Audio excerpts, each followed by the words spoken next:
On the cold throne room floor, a defeated hero groans in frustration. The demonic Yuki stands over him, questioning if this is the end. A close-up on Yuki's intense eye reveals his cold focus. His menacing aura vanishes as he realizes, surprised, that he won. He explains that he was once a human named Yuki Setagawa. When he was reincarnated, he received an incredible cheat ability. However, he was reborn not as a human, but as a demon. His horn and wings are the undeniable proof of his new life. Before him lies the fallen hero's party in the middle of the castle. He realizes he is merely a mid-boss and wonders what to do now. A chibi thought bubble shows the dilemma of the hero's journey.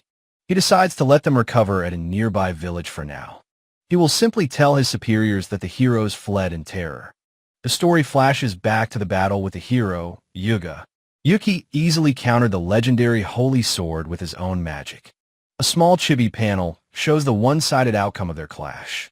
The next opponent was the party's beautiful mage, Mikana. She had been trying to use charm magic on him from the start. Unimpressed by her efforts, he pummeled her without mercy. The third party member was the stoic and handsome swordsman, Ryun. Irritated by his silence, Yuki used a high-level darkness spell. Ryun was instantly consumed, much to his comrade's shock. Finally, only one remained, and Yuki prepared his final attack. It was the party's priestess, a determined young woman named Cecilia. After her friends had fallen, she bravely stood alone against him. He appeared behind her in a flash, knocking her unconscious. As he held her, he saw she was uninjured and needed no healing. Suddenly, a holy light enveloped her, making Yuki nervous. He was thunderstruck, realizing she was his perfect type, his strike. The title page shows the determined hero's party ready for battle. A dynamic illustration reveals a love-struck Yuki holding Cecilia's staff. A chibi Yuki blushes, realizing this beautiful girl is his ideal. He considers taking her captive but fears the Demon King's anger. Besides, he feels that kidnapping her would be ethically wrong. He orders his headless subordinate to carry the party away. A transition panel marks the passage of a few days. 3 days later, the determined hero's party returns for a rematch. Yuki greets them with theatrical laughter, embracing his villainous role. He grandly introduces himself with a long, self-important title. The battle begins again as the determined hero charges forward. But Yuki's sharp gaze is fixed on someone else entirely. His eyes are locked on the beautiful and resolute priestess, Cecilia. He effortlessly dodges a powerful sword strike from the hero. He continues to evade, completely distracted by her presence. Cecilia watches him, confused by his strange, unfocused behavior. Yuki scolds himself for staring, admitting that it's rude. He feels he should be taking this fight more seriously. He unleashes a devastating high-level darkness spell, Endless Dark. The hero, Yuga, is completely shocked by the overwhelming power. A chibi Yuki realizes with a start that he overdid it again. He quietly checks on the unconscious party members after the spell. He notes that Cecilia is unharmed, having used a magic barrier. He once again sends the defeated party back to a nearby village. This bizarre and repetitive cycle continues for an entire month. The heroes repeatedly challenge him, only to be defeated each time. His superiors begin to complain that the heroes are far too weak. Yuki reclines on his throne, knowing he is simply too powerful.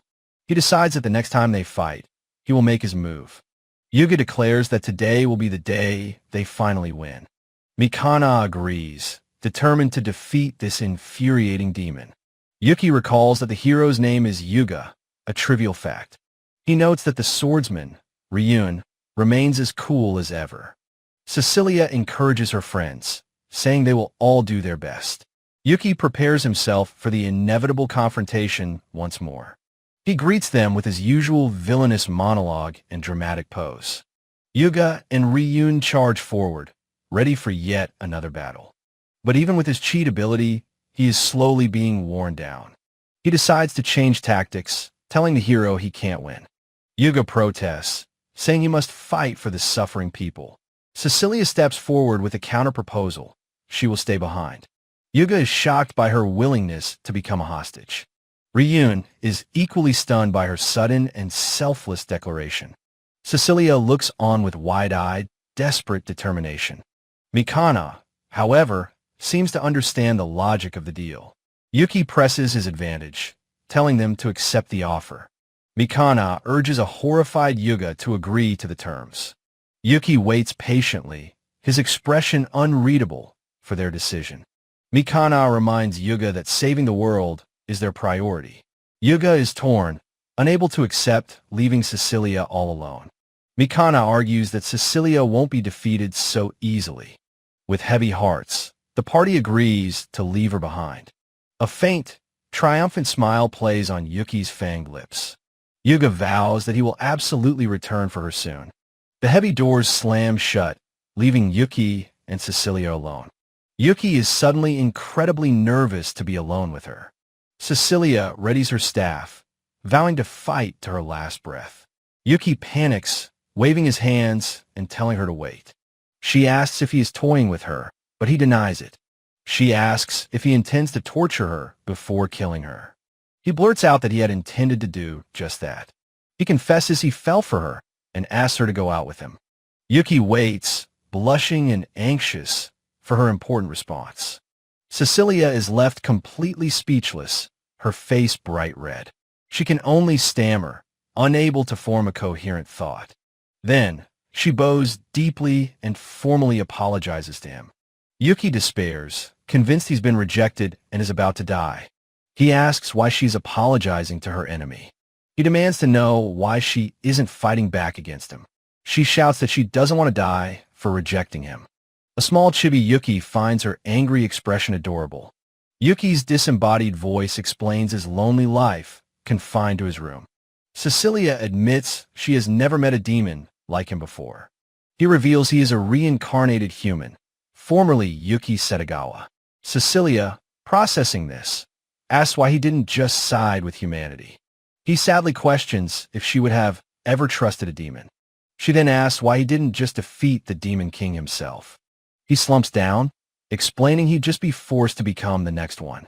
This was his final act as a demon, a desperate chance to confess. He looks down, his journey now over, telling her it is fine. Cecilia stares at him with conviction, insisting that it is not fine. She points out his immense power, asking him to use it for humans. With his strength, she argues, he could easily pass for one of them. She extends her hand, inviting him to escape into the world together. In the capital of Minelba, crowds cheer for the victorious hero. A grand parade celebrates the party that defeated the Demon King. Amidst the celebration, a lone hooded figure watches from the crowd. Following a map from Cecilia, Yuki arrives at the Adventurers Guild. He looks up at the building, confirming this is his destination. He recalls leaving the castle, now officially dead to the world. Inside the empty guild, he calls out his intention to register.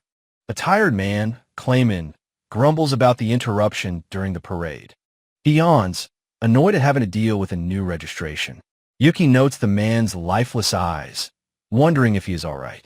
Clayman complains that the staff are off, and he's forgotten the process. He finally finds the correct paperwork, sighing in minor relief. He slides the form over, telling Yuki to accept his own risks. Yuki signs his name on the simple registration form. Clayman reads the details, Yuki, 21, and issues his guild card. He warns that losing the card will mean more annoying work for him. Yuki is stunned by the man's profound laziness. Clayman dismissively tells him to take his time and do his best. He then explodes, yelling that Yuki must clear requests to lessen his work. The scene cuts to a shot of the moon in the night sky. A chibi Yuki is buried under quests by a furious chibi Clayman. Later, Yuki lies in bed, planning to raise his rank and earn money. A blush creeps onto his face as he vows to make his love succeed. He resolves to confess to Cecilia again once his life is stable. Too excited to sleep, he pumps his fist with fiery determination. Fluffy clouds drift by, signaling the passage of time. A week has passed since he first joined the guild. By working hard, he has already raised his rank to D. Clayman angrily asks why Yuki keeps coming to him instead of the pretty receptionist. Yuki grins, explaining that he's just gotten used to Clayman's desk. Clayman screams in frustration, realizing this only increases his own workload. The narration notes that despite his complaints, Yuki works diligently. Clayman grumbles that reception duty isn't even his real job. A sudden noise from the entrance interrupts their bickering. A figure stands in the doorway, asking if something is wrong. The woman politely asks if she may be excused to pass by. Both Yuki and Clayman are shocked into silence by her presence. It is Cecilia, a member of the famous Heroes Party. Later, Yuki and Cecilia ride together in a horse-drawn carriage. She apologizes for her lateness, blaming parades and parties for the delay. Yuki waves it off, telling her not to worry about it.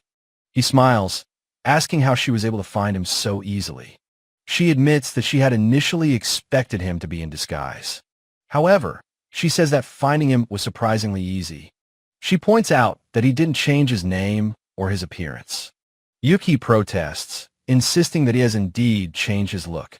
He comically complains about the pain of removing his horn and wings. The carriage driver announces their arrival at Cecilia's family home. Yuki steps out of the carriage, shielding his eyes in awe. He stares up at the massive mansion, exclaiming at its immense size. Suddenly, he finds himself surrounded by the sharp points of spears. Two armored guards demand to know who he is, ordering him away. Yuki stands silently, taking in the threatening situation. He recalls the suspicious stares from the patrons back at the guild. He remembers even the carriage driver had given him a strange look. Cecilia rushes to his side, telling the guards he is her friend.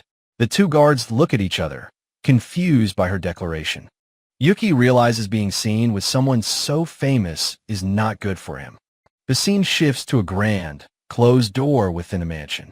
Yuki and Cecilia sit across from each other at a small table.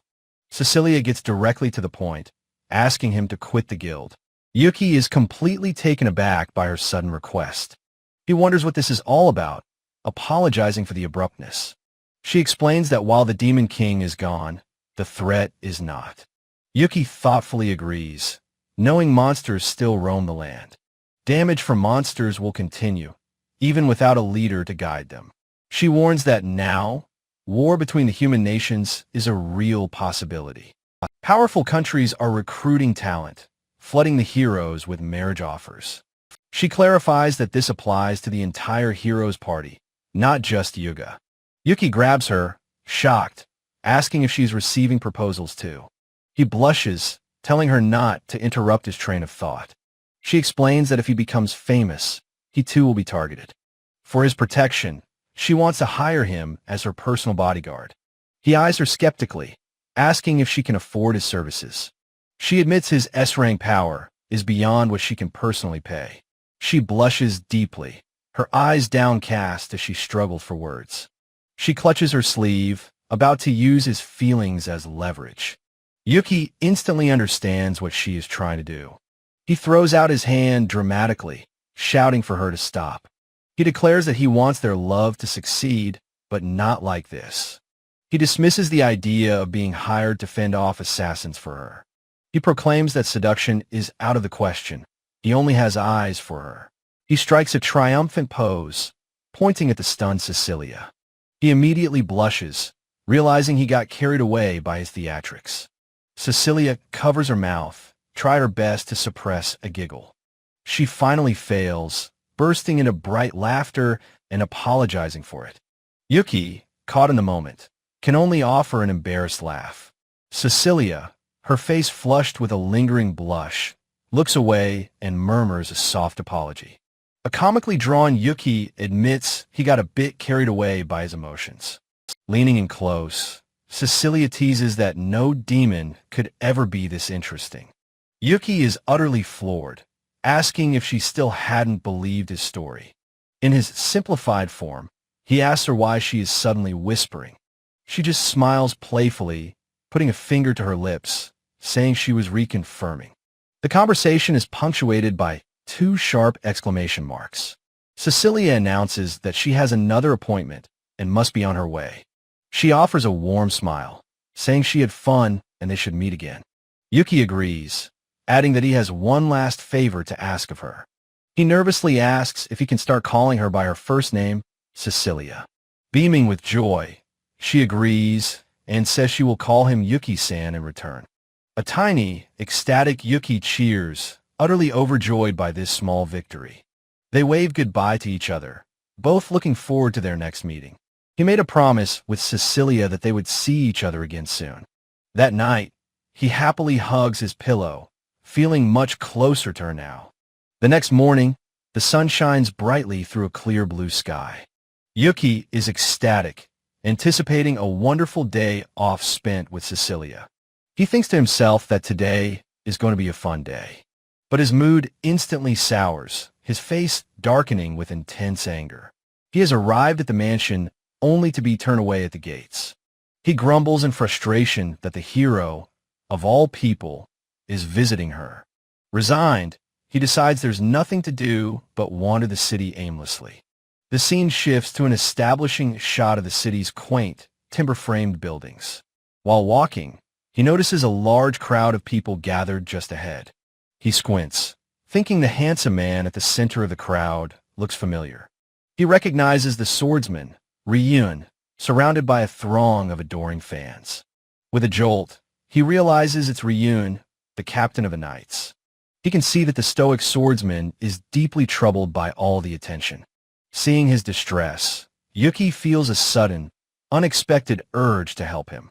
He points dramatically in the opposite direction, shouting that the hero is over there. The crowd immediately falls for it, and he smugly thinks they're too easy. Ryun is left standing alone, completely bewildered by the sudden turn of events. Yuki grabs the swordsman's arm, telling him to escape while they have the chance. A motion blur indicates their swift and frantic escape from the scene. They find refuge in a quiet alley, and Yuki says they should be safe now. He chides Ryun, telling him he should wear a disguise next time. As he turns to leave, Ryun calls out for him to wait. Yuki is surprised by the sudden interruption, turning back to face him. Ryun stands with his head lowered, hesitating for a moment. He admits he was surprised Yuki didn't laugh at his voice. Yuki wonders if his voice is the real reason he so rarely speaks. He realizes Ryun must have a deep-seated complex about it. Ryun confesses that almost everyone who hears his voice laughs at him. Yuki says he won't laugh. He's seen guys with such voices in his past life. Ryun looks up, his expression softening with a hint of relief and gratitude. Yuki decides it's time to leave before he overstays his welcome. But Ryun suddenly grabs him, shouting for him to wait once more. With desperate sincerity, he asks Yuki if he will be his friend. Yuki is taken aback by the earnest, unexpected request. Ryun quickly backtracks, saying it's fine if he's not interested. But Yuki smiles warmly, saying he doesn't mind at all and introducing himself. Ryun is overjoyed, thanking him and introducing himself in return. They shake hands, marking the moment Yuki made his first true friend. Yuki laughs nervously to himself, thinking they are surprisingly alike. The scene shifts to the exterior of the half-timbered Adventurers Guild. Inside, Yuki is picking at a simple breakfast of bread, stew, and vegetables. A beautiful woman beside him comments on his hearty appetite. Startled, Yuki looks up from his meal, his mouth still full. He panics internally, wondering who this elegant noblewoman could possibly be.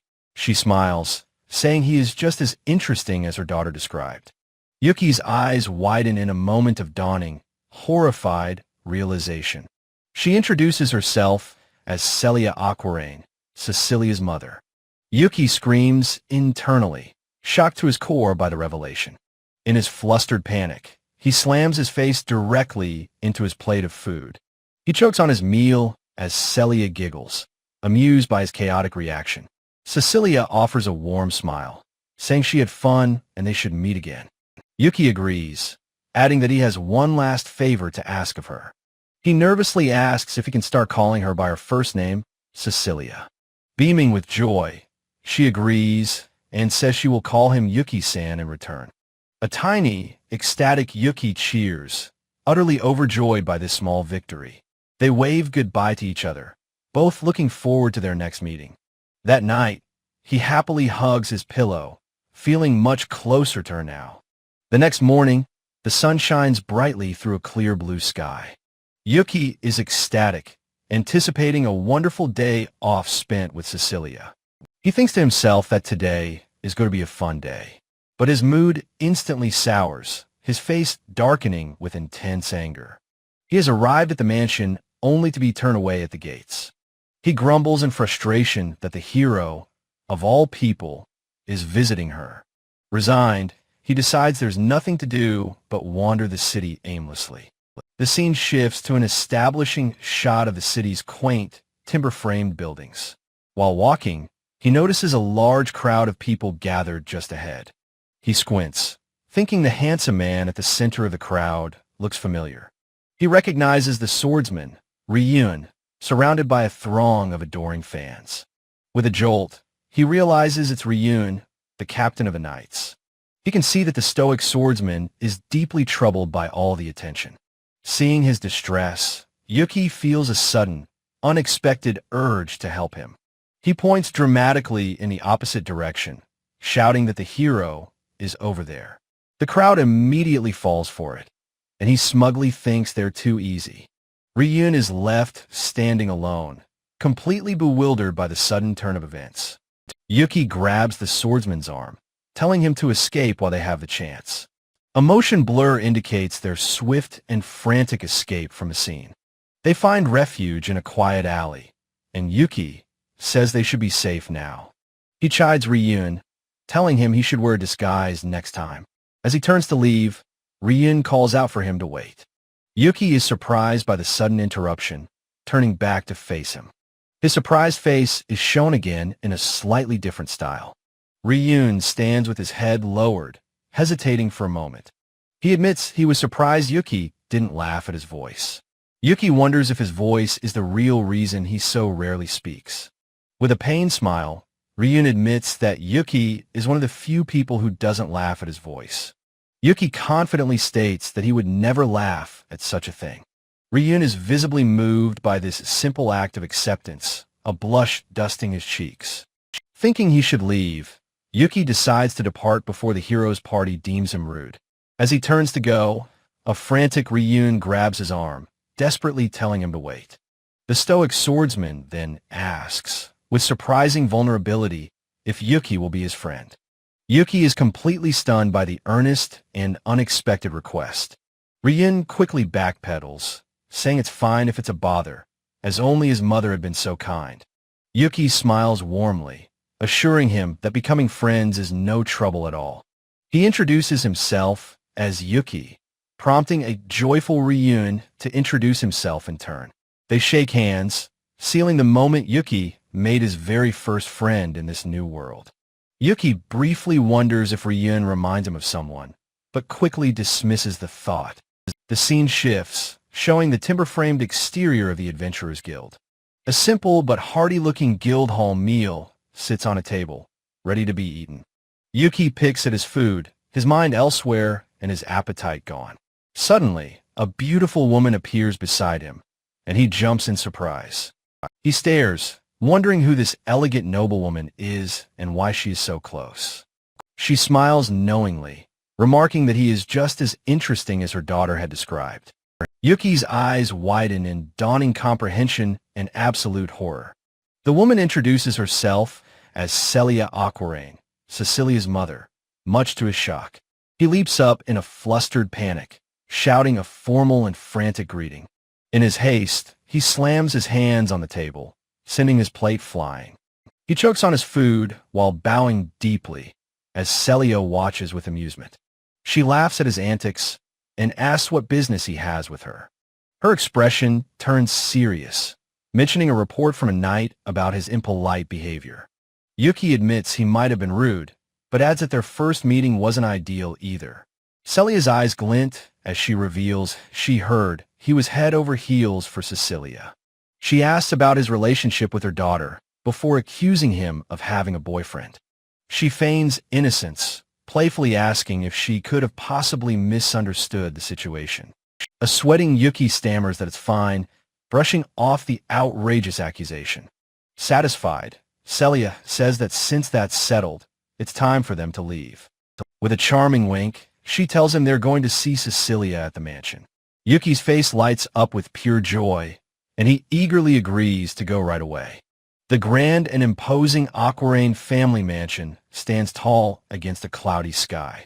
At the gates, Yuki recognizes the two guards who had previously turned him away.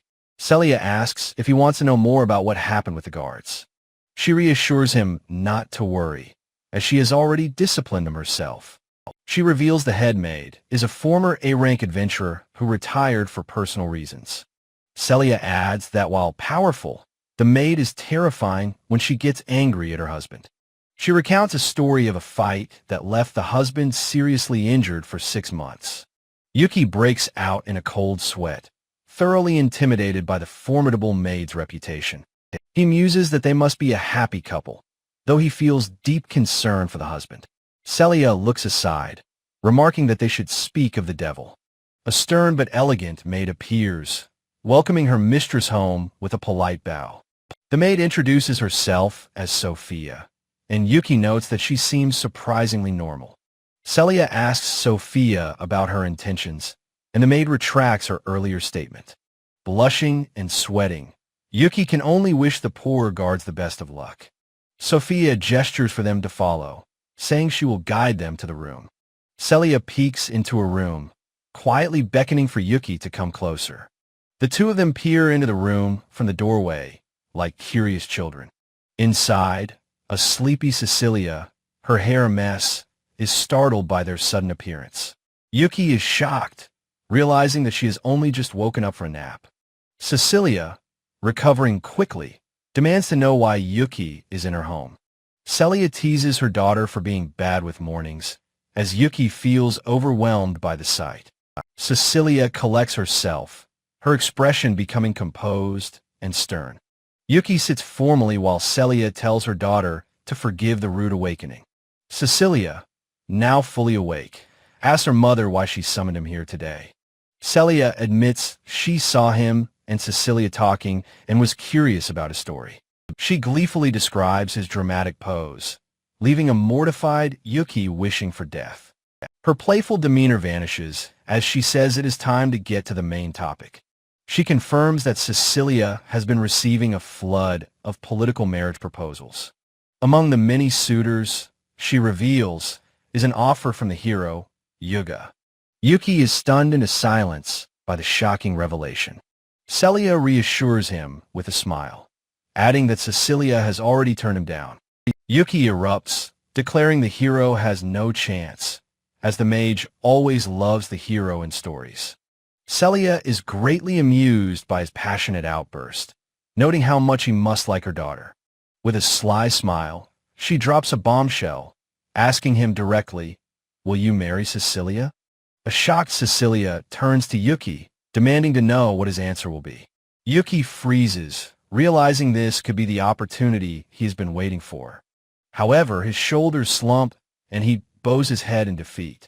With a quiet voice, he offers a simple apology. He explains that while the offer is incredibly tempting, he understands the situation. Having already confessed and been rejected, he is determined to try again the right way. A flustered Cecilia declares that she has had quite enough of this conversation. Celia smiles warmly at Yuki, informing him that he has officially passed her test. Yuki is confused, wondering if she was testing him for being a weird bug. With a welcoming smile, Celia tells him to get along well with Cecilia. Yuki realizes with a start that he has somehow managed to win her mother's approval. The scene shifts to the dark and ominous Orsal forest at night. Yuki stands in a clearing, on a guild request now that he has reached rank C. He is pushing himself, determined to close the status gap between himself and the hero. As he consults his map, a shadowy figure rushes towards him from behind. A knight in full armor swings a massive blade at an unsuspecting Yuki. Yuki leaps back just in time, startled by the sudden and powerful attack. He prepares to retaliate with magic, his hand crackling with energy. He is shocked to recognize the headless knight as Duke, his former subordinate. Duke is somehow alive, having been left behind that fateful day in the castle. Duke panics, asking what happened to his commander's horn and wings. He mentions that Haybines and SYK were also worried about him. Duke points deeper into the forest, saying they plan to meet up with the others. Two more figures appear, a harpy and a succubus, who are overjoyed to see him. SYK, the succubus, waves excitedly, exclaiming that their commander is alive. The harpy, Haybines, looks on with a quiet and intense gaze. SYK smiles brightly, confirming that both she and Haybines were his former subordinates. Yuki is overwhelmed, asking if they are truly alive as SYK pulls him into a hug. SYK laughs, explaining they escaped the castle after the heroes' party attacked. Yuki is touched by their loyalty, thinking they are such considerate subordinates. His former team surrounds him, demanding to know where he has been all this time. Duke presses him again, asking what happened to his horn and wings. Yuki points to his head, explaining that he broke them off himself to blend in. His former subordinates, SYK the succubus, Haybines the harpy, and Duke the Dullahan, stand before him, completely speechless. The silence breaks as SYK grabs and shakes him, demanding to know what he's doing while Yuki laughs hysterically on the ground. Overwhelmed by their sudden appearance and intense questioning, Yuki tries his best to explain the bizarre situation. He confesses that he fell for the hero's party priestess, was rejected, and is now trying to live as a human. SYK and Haybines listen intently, their initial shock giving way to a silent, shared understanding. With a weary sigh, Yuki finishes his story, explaining that this is how things have turned out for him. Duke clutches his helmet in dismay, wailing that he misses the demon commander who used to chase after girls. A brief moment passes as the weight of his confession settles over the group. Yuki awkwardly explains he is no longer their commander, but SYK insists that's not a good enough reason for his behavior. He tells them that since he's gone, they're now free to live their own lives however they see fit. But Duke firmly declares that a commander is always a commander, and the others voice their refusal to leave him. Duke asks if the priestess was really that cute, while SYK notes she was a beautiful girl with a surprisingly large chest. His subordinates decide they must meet this human girl who has so completely captivated their former commander. They excitedly declare their intention to go meet her, as SYK cheerfully calls their former leader an idiot. Yuki protests, insisting he's in the middle of a quest to hunt cockatrices and has no time for their whims. In a flash of feathers, Haybines appears with a pile of defeated monsters, announcing the quest is already complete. With a sharp, intense glare, Yuki asks if they are truly prepared for what they are about to do. Haybines and SYK confidently assure him that of course they are, and that it will be a piece of cake. With their disguises ready, SYK and Duke strike triumphant poses while a miserable, featherless Haybines sulks on the floor. Duke explains his new look, having connected his armor to keep his head from falling off in public. SYK happily notes that her small wings were easy to hide, and without them, she just looks like a handsome boy. The biggest problem was Haybines, whose feathery limbs required a full body hair removal to pass as human. Haybines tearfully insists that it was her decision to endure the painful process and that she has no regrets. As Yuki returns to town with his bounty, a bystander asks if the three crying people behind him are his friends. And so, leading his three newly disguised former subordinates, Yuki made his way to Cecilia's grand mansion. The impressive facade of the Aquarain estate looms before them, a symbol of the world he is trying to enter. Cecilia's face is a mask of cold fury as she looks upon them, her voice low as she calls their actions the absolute worst. As Cecilia comforts the weeping Haybines, Yuki is forced to kneel in formal apology, admitting he was a fool. Cecilia looks at the motley crew and asks Yuki if they are truly just his former subordinates. The rowdy group surrounds a flustered Yuki, their chaotic energy a stark contrast to the mansion's dignified atmosphere. Duke reminisces that their commander was once a quiet type, but was quite famous within the Demon King's castle. Yuki repeats the word famous with a look of genuine surprise, having no idea he had such a reputation. Duke explains he was famous for being a recluse who used his superiors' threatening words to keep them in line. Haybines adds that they eventually gave up trying to coax him out of his room, much to Yuki's embarrassment. A flashback shows Yuki being beaten by a subordinate after trying to correct a rumor, an incident that shaped him. Yuki reflects that having his first subordinates may have forced him to change his ways, wondering how he met the others. He suddenly realizes that in the current chaos, he has lost track of Haybines and SYK. A wave of panic hits him as he considers the trouble they could cause wandering the mansion in their disguises. Inside, the headmaid, Sophia, comments on the perfect, deep angle of a bow she is witnessing. Sophia, impressed with Haybines' demeanor, declares she would make an excellent maid and promptly leads her away to get changed. Yuki worries about SYK, knowing her boundless curiosity makes her the most likely to get into trouble. He spots her outside, peering through a window into the mansion's lush garden, and sighs in relief.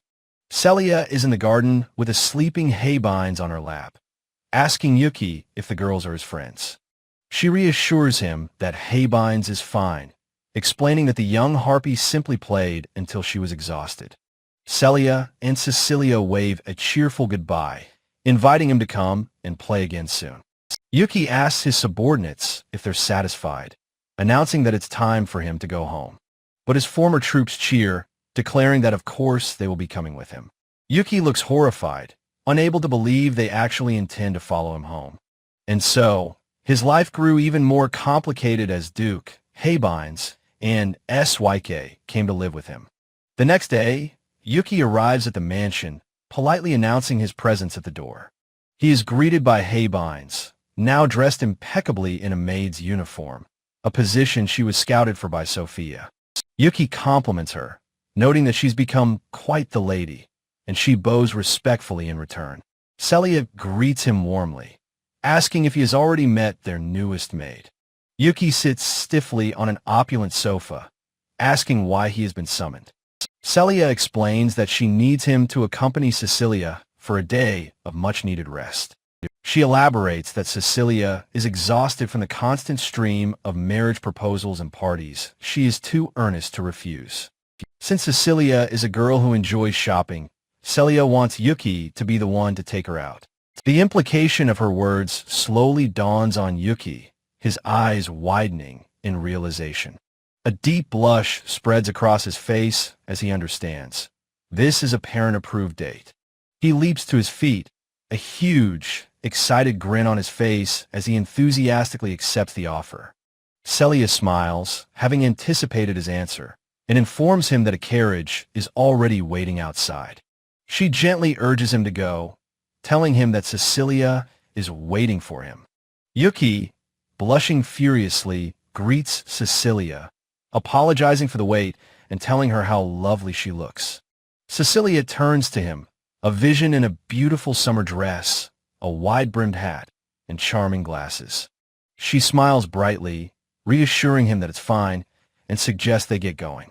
Their date begins as they stroll through the charming, bustling streets of the capital city. Yuki, now wearing sunglasses, wonders aloud if he truly needs a disguise as well. Cecilia explains that if she's recognized, he might get caught in the chaos, so he agrees to cooperate. With a sparkling smile, Cecilia tells him that she is very much looking forward to their day together. An excited Cecilia shows Yuki a piece of clothing she likes in a shop window. A blushing Yuki gives a thumbs up as a chibi version of Cecilia models a cute new dress. Cecilia sighs happily, remarking that today is fun and a wonderful break from a recent stress.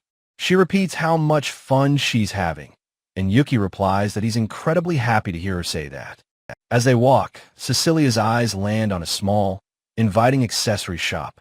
Yuki suggests they go inside, just as he notices a familiar, blonde-haired figure in the background. Inside, They come face to face with a disguised Mikana and Yuga, who exclaims Cecilia's name in surprise. Mikana immediately tackles Cecilia in an excited hug, shouting her name and blowing their cover completely. Yuga chastises Mikana, reminding her that shouting someone's name defeats the purpose of being in disguise. Cecilia tries to calm the situation as Mikana apologizes and Yuga accepts, glad she understands. Yuga, flashing a charismatic smile, explains they are also on a break and invites Cecilia to join them. Yuki fumes silently in the background, wondering if the oblivious hero is even capable of seeing him. He pointedly explains that he is also on a day off with his friend, prompting Yuga to finally acknowledge him. Yuga cheerfully suggests they all hang out together, since they were about to enter the shop anyway. Without waiting for an answer, Yuga grabs Cecilia's hand and leads her away, telling her, "Let's go." Yuki and Mikana are left standing alone, their expressions a perfect match of annoyance and disbelief. Mikana complains that this was supposed to be a date with just her and Yuga, but now it's a total disaster. Yuki quietly laments that he had finally gotten a day off and had wanted to buy her something special. Mikana muses that Yuga seems to have a thing for priestesses and asks Yuki if he shares the same preference. Yuki offers Mikana some encouragement, suggesting that if she tries her best, Yuga might finally give up on Cecilia. Mikana dismisses his advice with a wave, saying she can't expect much from him before walking off. Yuki mutters that her personality is still awful, but knows he can't just leave the two of them alone. Inside the shop, Cecilia apologizes to Yuki for her friend's interruption and for running ahead. Yuga, eager to please, tells Cecilia he wants to buy her a gift and asks her to choose whatever she wants. He grandly announces that he will choose presents for both Mikana and Cecilia, as Yuki glares daggers from behind him. Yuki and Yuga stand before a display case, with Yuga wondering aloud what kind of jewelry would suit Cecilia. Yuki's eyes land on a delicate crystal pendant, and he thinks to himself that it might be the perfect one. Yuga, however, holds up a large, flashy crystal, enthusiastically asking Cecilia if she'll let him put it on her. Cecilia ignores him, instead admiring the necklace Yuki had noticed, complimenting his excellent taste. The faces of Mikana, Yuki, and Yuga are a comical portrait of annoyance, jealousy, and confusion. Yuga, completely missing the social cues, tries to fasten his chosen necklace on Cecilia, insisting that he will do it. In the chaotic aftermath, Cecilia lowers her glasses, a look of surprise on her face. Mikana and Yuki stare in shock, as Mikana yells at someone for being an idiot. The crowd realizes that Cecilia and Mikana of the Heroes Party are here. Cecilia, Mikana, and Yuki are all swept up in the noisy, chaotic scene. In the confusion, they realize Cecilia has vanished and frantically call her name. Later, Yuki and Mikana sit dejectedly, with Mikana calling the day the absolute worst. The dejected group agrees with Yuga's suggestion to call it a day and go home. The following day, the scene shifts to the grand and imposing Aquarane Mansion. Celia greets Yuki with a chillingly sweet smile and a powerful, ominous aura. Yuki breaks out in a cold sweat, completely intimidated by her intense presence. He rushes forward, frantically telling her he heard that Cecilia had collapsed. Celia calmly reassures him, explaining that Cecilia is simply resting in her room. Yuki hangs his head in shame, muttering that it is entirely his fault. Celia tells him not to worry so much, as it is only a mild cold. She casually mentions that the hero, Yuga, also came by to visit. Yuki sweats nervously, thinking that yesterday was just a string of bad luck. With a gentle smile, Celia relays that Cecilia thought he tried his best. She encourages him to see her daughter before he leaves, if he would like. In her bedroom, a pale Cecilia apologizes for ruining his precious day off. Yuki insists that he is the one at fault, but she tells him not to worry. She playfully suggests that since he ruined her day, he must make it up to her. Yuki's mind goes blank as he realizes she has just promised him another date. He strikes a dramatic pose, vowing that he will not fail next time. The head maid, Sophia, sternly shoos him out for disturbing the patient. Several days pass, and life moves on. Relieved that Cecilia has recovered, Yuki heads to the Adventurers Guild for work. He finds Clayman looking uncharacteristically sappy, asking someone to listen to his story. Yuki is utterly repulsed by his boss's sudden change in demeanor. He wonders why he has to listen to Clayman gush about being married. Yuki muses that something good must have happened to make Clayman so unusually nice. He drifts into a pleasant daydream of a domestic life with Cecilia. He snaps back to reality, blushing furiously at his own sweet fantasy. A sudden presence makes him turn his head in surprise. It is Ryun, the stoic swordsman from the hero's party. The tall swordsman stands over Yuki, who looks up from his seat. Ryun remains silent, simply gesturing towards the guild's exit with his thumb. Yuki understands. Ryun wants to talk somewhere with fewer people around. Ryun approaches Clayman, asking if there's a good quest for the two of them. Clayman offers a rank B subjugation quest as Ryun tugs on Yuki's sleeve. Yuki enthusiastically accepts, eager to get the quest over with quickly. They set off, the wheels of their carriage rattling along a country road. Yuki asks if Ryun really wanted to take on a quest. Ryun quietly confirms that he did. He then sheepishly apologizes, admitting he was mistaken. With a rare smile, he confesses this is his first time taking a quest with a friend. Touched, Yuki suggests they finish the job fast and get back for dinner. Ryun's face lights up as he agrees. Their journey continues into the wilderness. They travel deeper into a dark, foreboding forest. The two work in perfect sync, fending off the forest's lesser monsters. Ryun turns to Yuki, saying he has something to discuss after the battle. Yuki's eyes widen in panic, recognizing the classic death flag trope. He decides they had better defeat their target as quickly as possible.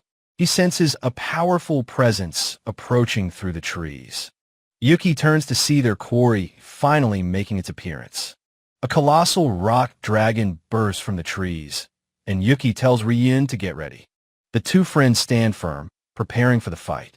Yuki gathers his magic, trying to decide which spell will pierce its tough hide. He unleashes a powerful blast of wind magic, shouting storm flow. The spell rips through the forest, shattering the dragon's rocky armor. Seeing the opening, Yuki yells for Ryun to strike now. Yuki wipes his brow, glad they were able to end the fight so quickly. With impressive speed, Ryun lunges forward and fells the beast with a single blow. He notes that Yuki is surprisingly skilled and leaves the cleanup to the guild. Later, the two friends share a meal at a rustic tavern. Yuki reminds Ryun that he had something he wanted to talk about. Ryun asks if he'll listen, and Yuki readily agrees. Yuki nearly chokes on his food, shocked by what he hears next. A blushing Ryun confesses that he has actually fallen for someone. He apologizes, admitting that Yuki is the only one he can ask for love advice. Yuki recovers, asking what kind of girl she is. Ryun explains that she didn't laugh at his voice, but called it enviable. He admits he has no confidence, acting like a nervous middle schooler. Yuki thinks that as a handsome hero, Ryun should have no problem. Deciding he has no choice, Yuki slams his foot down and stands up. He grabs his friend, demanding to know if Ryun understands his own worth. Yuki passionately lists his friend's good qualities. He's handsome and tall. He reminds him he's a world-saving hero and shouldn't worry about his voice. He compares Ryun's situation to his own as a repeatedly rejected adventurer. With fiery determination, he tells his friend to believe in himself and take action. His passionate words seem to finally get through to the stoic swordsman. Ryun agrees, realizing Yuki is right. He thanks Yuki for the advice, admitting he was overthinking things. He resolves to confess tomorrow and asks Yuki to come along for support. The next morning dawns, bright and full of promise. Ryun is frozen stiff with anxiety, and Yuki can't help but notice. Yuki gives his friend a supportive pat, reminding him of his status. He continues to cheer Ryun on as they walk to their destination. Yuki announces that they have finally arrived. They stand before the magnificent gates of the Aquarain Mansion. Yuki stares in stunned disbelief, realizing where they are. Ryun sincerely thanks Yuki for giving him the courage to confess. As Cecilia appears, the horrifying truth dawns on Yuki. He has helped his rival. His mind short-circuits as he realizes the catastrophic gravity of his mistake. A short while later, a shockwave of despair radiates from the mansion gates. A dejected Ryun returns, a dark, gloomy aura surrounding him. Yuki watches him approach, stunned by the swiftness of the rejection. Ryun explains that he was turned down, told that it was impossible. He turns to leave, apologizing for taking up Yuki's time. Yuki watches him go, thinking that a first heartbreak is always the hardest. Yuki decided he should check in with Cecilia, just to be sure. But Cecilia looked confused, saying Ryun hadn't come to see her. The realization hit Yuki. Ryun wasn't in love with Cecilia after all. As he explained the situation, Cecilia wondered if it was a maid. That was it. He decided to ask Sophia, the formidable headmaid. Sophia's voice confirmed she knew of Master Ryun's visit that day. She explained he had been there earlier, asking for a specific maid. They both recognized the new maid she was calling, Haybines. Haybines appeared, innocently asking what they wanted from her. Yuki asked what she said to the handsome, red-haired swordsman. She replied with a single, blunt word, impossible. He then asked if she had met the swordsman before. She turned away sharply, repeating that it was impossible. Defeated for now, Yuki figured he should come back later. He convened a meeting to discuss the matter of Ryun and Haybines. Duke and SYK were there, ready to offer their insights. Duke began to explain Haybines' complicated and difficult past. He asked if they knew that harpies were often hunted by humans. He described them as beautiful demons, prized for feathers or slavery. He had saved Haybines when she was being chased by humans. Because of this, she likely harbored no warm feelings for humans.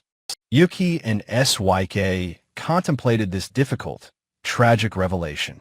SYK noted Haybines' strange attraction to Ryun's speaking voice. They decided the only way forward was to talk to Ryun again. Yuki resolved to visit his heartbroken friend on his way home.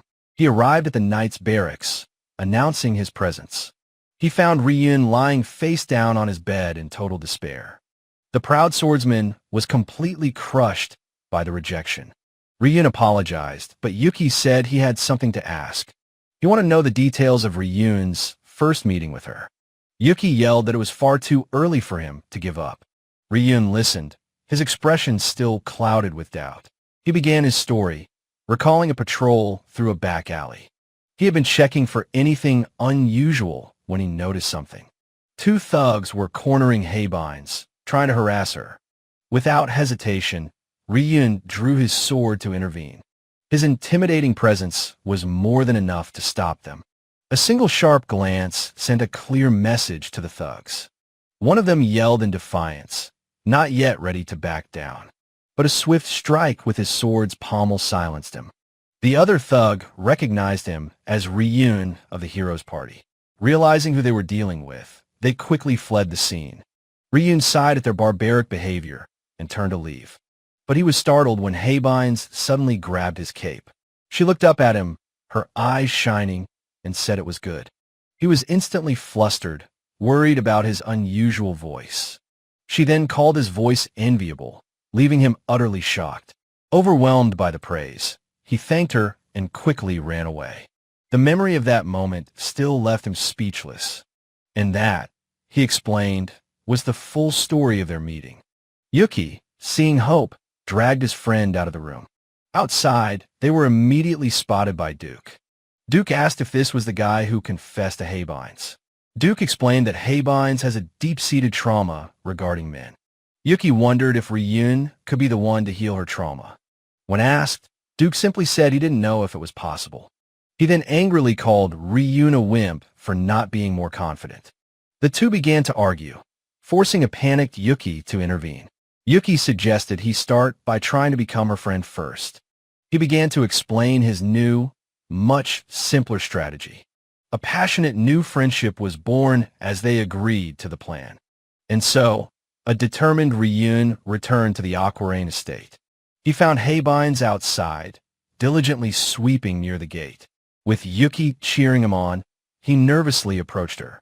She stopped her work, sensing his presence behind her.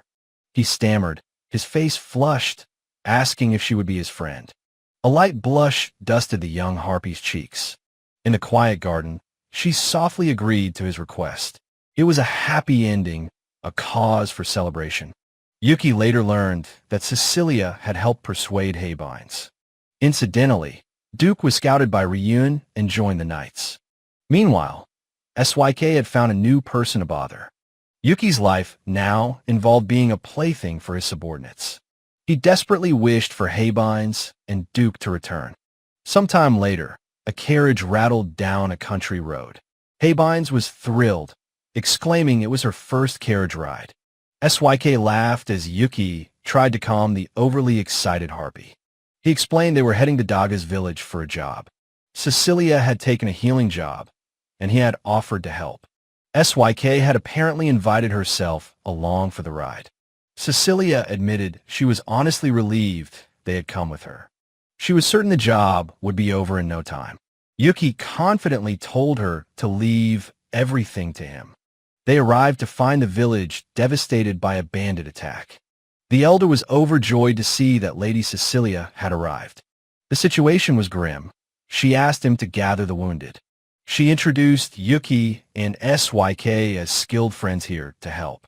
The elder bowed and went to gather the villagers. He hurried off to spread the word of their arrival. Cecilia began her work, her staff glowing with holy power. But Yuki could see the immense fatigue accumulating on her face. He urged her to rest, but she panted that she was fine. He watched her with deep concern, knowing she was pushing too hard. As she cast another spell, her body finally gave out. He announced she was at her limit and asked for a place to rest. He and SYK resolved to finish treating the remaining villagers. Later, Cecilia awoke to find Yuki watching over her. He smiled, telling her that all the work was now finished. She gave him a knowing smile, understanding his unspoken message. He apologized for using magic, but knew she would have collapsed otherwise. Yuki gently told Cecilia she was pushing herself far too hard. She looked up with a radiant, blushing smile and thanked him sincerely. Completely flustered by her cuteness, Yuki's mind short-circuited with joy. A young man from the village approached them, calling out hesitantly. He explained that a young girl named Teal lived alone and was missed. SYK, feeling a kinship, declared she was also frail and asked for directions. The man pointed them toward a path leading into the eastern forest. They soon arrived at a small, isolated log cabin nestled among the trees. A weary girl with pigtails looked down, asking who they were. Propped up in bed, Teal asked if they were from the village. Her question was cut short by a sudden, violent coughing fit. Cecilia rushed to her side, explaining the village elder had sent them. SYK cheerfully produced a bottle of medicine, telling the girl to take it. Yuki reassured Teal, telling her SYK's knowledge was surprisingly solid. After a moment, Teal admitted that she felt a little bit better. SYK remarked that it was lucky they arrived during the bandit attack. Teal's eyes lit up as she declared the village's guardian god protected her. A bewildered Yuki could only repeat her words. Guardian god? Teal explained her grandmother said the god would protect her in return for care. Yuki remained utterly perplexed by the young girl's fervent story. She had made a daily ritual of bringing offerings to its shrine. On the day of the raid, she had fallen into a deep, unnatural sleep. SYK theorized that the intense drowsiness might be a type of dark magic. Yuki recognized the signs of nightmare sleep, a spell used to cause bad dreams. As Cecilia felt a strange premonition, Teal angrily offered to show them. She led them to a clearing, revealing a menacing stone gargoyle statue. The trio stared in disbelief at the grotesque figure before them. While they saw a demon, Teal saw her savior, her hands clasped in prayer. She angrily told them she would not forgive them for mocking her god. Cecilia quickly moved to placate the furious and defensive young girl. She called out Teal's name in a soft, calming voice. The priestess placed a comforting hand on the girl's shoulder. Yuki turned to Syk, getting her attention with a quiet word. He muttered that this was no guardian, but looked exactly like a demon. He realized it was a trap monster, just like those in the Demon King's castle. With a loud crack, the stone statue began to shudder and move. The gargoyle roared, leaping from its pedestal to confront the intruders. Yuki confirmed his suspicion, yelling that it was indeed a gargoyle. He grinned, shouting that no monster could ever be a guardian god. In that moment, he realized Syk was no longer beside him. The succubus was already in the air, swooping in for an attack. She delivered a devastating kick, shattering the back of its stone neck. Yuki wondered what to do now, questioning if the creature could even speak. Syk landed triumphantly on the monster's back, declaring her victory. The gargoyle's severed head roared, demanding she finish the job. A panicked Yuki yelled for her to wait as she prepared to strike again. He explained he only wanted to talk, not to kill it. The gargoyle apologized, saying it sensed their demonic nature from the castle. Yuki asked why a monster from the castle was acting as a guardian. The creature agreed to tell its story, which began centuries ago. It was born to protect a sacred shrine, a lonely sentinel. Syk laughed, comparing the creature's solitary life to Yuki's. One day, the gargoyle explained, it was dozing as usual. It awoke to find itself being carted away by a group of bandits. Syk howled with laughter at the absurd tale of the monster's kidnapping. The gargoyle had, of course, quickly and brutally subdued its captors. However, it was lost and could not find its way back home. It settled here, incidentally protecting the village from the bandits it drove off. The villagers, misunderstanding, began to worship it as their divine protector. He then noticed the frail girl, Teal, who cleaned his shrine every day. Over time, it grew protective of her, especially when bandits were near. It denied Yuki's suspicious question, saying it only cast a sleep spell on her. The gargoyle finished its tale, now ready to hear their story. It let out a gravelly laugh, amused by a demon falling for a human. A flustered Yuki shot back that the lost gargoyle had no room to talk. He asked seriously if the creature intended to harm the village. The gargoyle assured him it would remain peaceful, so there was no problem. Syk agreed, and with the matter settled, they prepared to leave. Back at the cabin, Cecilia greeted them and asked what had happened. Yuki explained the guardian was a gargoyle and that Teal was now asleep. Cecilia processed the shocking news. She was stunned to learn the guardian's true, monstrous identity. She reasoned that if it had been peaceful for centuries, it was likely safe. Syk interrupted the serious discussion, complaining that she was hungry. Yuki placated the succubus by handing her a bag of snacks. With the interruption handled, he returned to their planning. He proposed they focus on treating villagers and gathering information on the bandits. Cecilia agreed, stating that healing the wounded was her first priority. In her bed, Teal slept soundly, murmuring her guardian's name. Later that night, under a bright moon, they decided to head back. They walked through the tall grass at the edge of the forest. Yuki found himself blushing, thinking how romantic the moonlit night was. Cecilia, completely oblivious, noticed his odd expression and asked what was wrong. He stammered an excuse, inwardly calling himself a coward. The next day, Yuki announced their plan to the others. Their work in the village began. Cecilia formally began the healing, asking the villagers to form a line. An eager line of love-struck men immediately formed before the beautiful priestess. Yuki watched them with disdain, annoyed by their obvious intentions. Syk, however, found her own admirers among the village women. Yuki noted that Syk seemed quite popular with the younger ladies. He glanced around to see who he had been assigned to help. He was surrounded by grateful, but decidedly less fawning elderly villagers. He used the chance to ask an old woman about the guardian god. The woman knew of the demon statue that Teal so faithfully worshipped. Yuki asked her why the young girl was so deeply attached to it. The woman recalled the day when Teal was attacked by a vicious red fawn. The gargoyle had saved the 7-year-old girl, earning her undying devotion. She admitted that most other villagers found the statue too creepy to approach. Cecilia overheard the story and excused herself, determined to speak to the gargoyle. SYK explains to a thoughtful Cecilia that she had many questions she wanted to ask her. Yuki muses that the men hitting on Cecilia were scared away. She blushes, saying the treatment will take time. Cecilia turns to Yuki, asking if he was able to gather any new information. He hesitates. With a look of conviction, Cecilia declares she wants to speak to the gargoyle for Teal's sake. Yuki considers this, noting the creature seems harmless and has no history of attacking the village. He agrees with a small, understanding smile.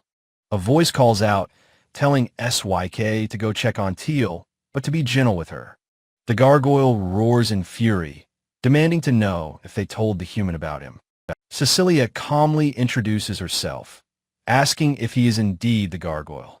The creature recognizes her as the human girl the demon mentioned and asks what she wants. Cecilia asks if he truly means the village no harm. He confirms he has no interest in it. As they listen, Yuki remembers something that has been bothering him about the situation. He bluntly asks the ancient stone monster if he is a Lilicon. The term leaves both the gargoyle and Cecilia completely and utterly bewildered. The creature demands to know what the strange word means. Yuki explains it's from his past life. A nearby crow is startled into flight as the gargoyle erupts in a furious roar. He vehemently denies having any sort of preference for young girls. He glares at Yuki, warning him not to look at him with such suspicious eyes. The gargoyle declares he is going to sleep, telling them not to reveal his identity to Teal. As they leave, a worried Cecilia asks Yuki if he is a Lilicon.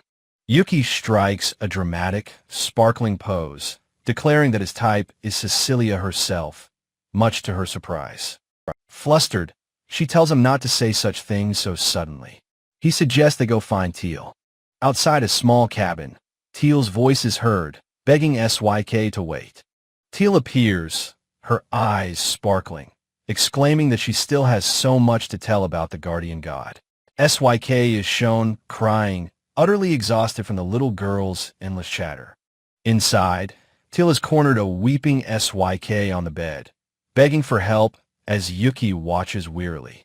Yuki tells Cecilia that Teal wants to talk to her too. Cecilia apologizes, saying they must leave soon. A voice from the village calls out, telling them to be back in time for dinner. The full moon hangs high in the beautiful, star-dusted night sky. Cecilia reassures Yuki that it's all right, as Teal seem to be having a lot of fun. Under the moonlight, Cecilia gently reaches out and touches Yuki's cheek.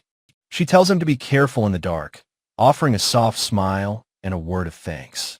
Her simple, caring gesture sends Yuki's heart pounding as a deep blush covers his face. A close-up shows Cecilia's own gentle expression, a faint blush on her cheeks. For a quiet moment, the two stand together under the brilliant full moon. The scene cuts to the dark, rustling leaves of the forest at night. A speech bubble filled with frantic sounds emerges from the corner of a village house. Yuki is asleep in bed, the sound of someone pounding on the door echoing loudly. His eyes snap open, jolted awake by the sudden commotion. The village elder bursts into the room, crying for help and shouting that bandits have attacked. Yuki shouts in disbelief and yells for a groggy SYK to wake up. Outside, the night is filled with the sharp clang of swords clashing. The villagers fight back bravely with whatever crude weapons they can find.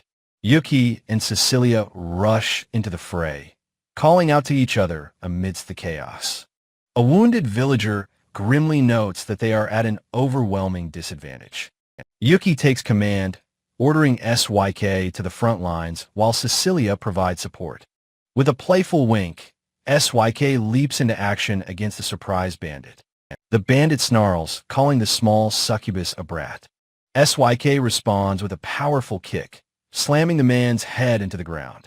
She draws a small knife, her expression shifting from playful to deadly serious. She becomes a spinning whirlwind of blades, taking down several bandits in a single fluid motion. Cecilia watches in awe, whispering how incredibly strong SYK is. Yuki smirks with pride, remarking that his subordinates are not to be underestimated. His hand crackles with magical energy as he prepares to enter the battle himself. He reminds himself not to use large-scale magic, as Cecilia declares she will support him. Yuki unleashes a controlled storm flow, blasting an attacker with a vortex of wind. He suddenly pauses, spotting a worrying plume of smoke rising from the deep woods near Teal's house. He urgently shouts for SYK to head towards Teal's cabin immediately. SYK acknowledges the order and sprints off into the forest to deal with a new threat. The battle in the village ends, and the villagers cheer as Yuki notes that things are settled.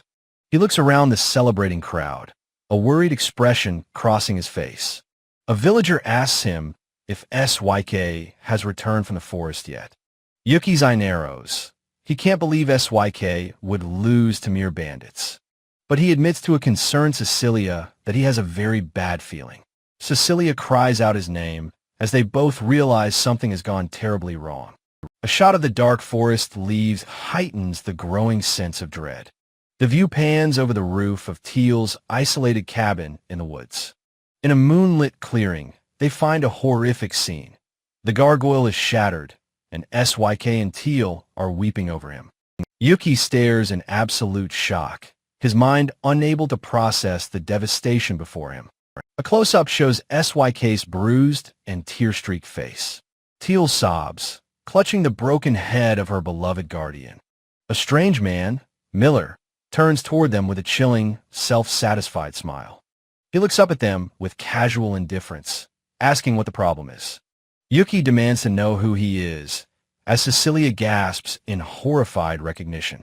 Her eyes are wide with terror as she realizes who the man is. SYK, enraged, launches herself at the man in a blur of motion. Miller easily blocks her knife attack, telling her to know her place. He sends her flying with a brutal kick, contemptuously calling her a brat. SYK stumbles backward, clutching her side in agony.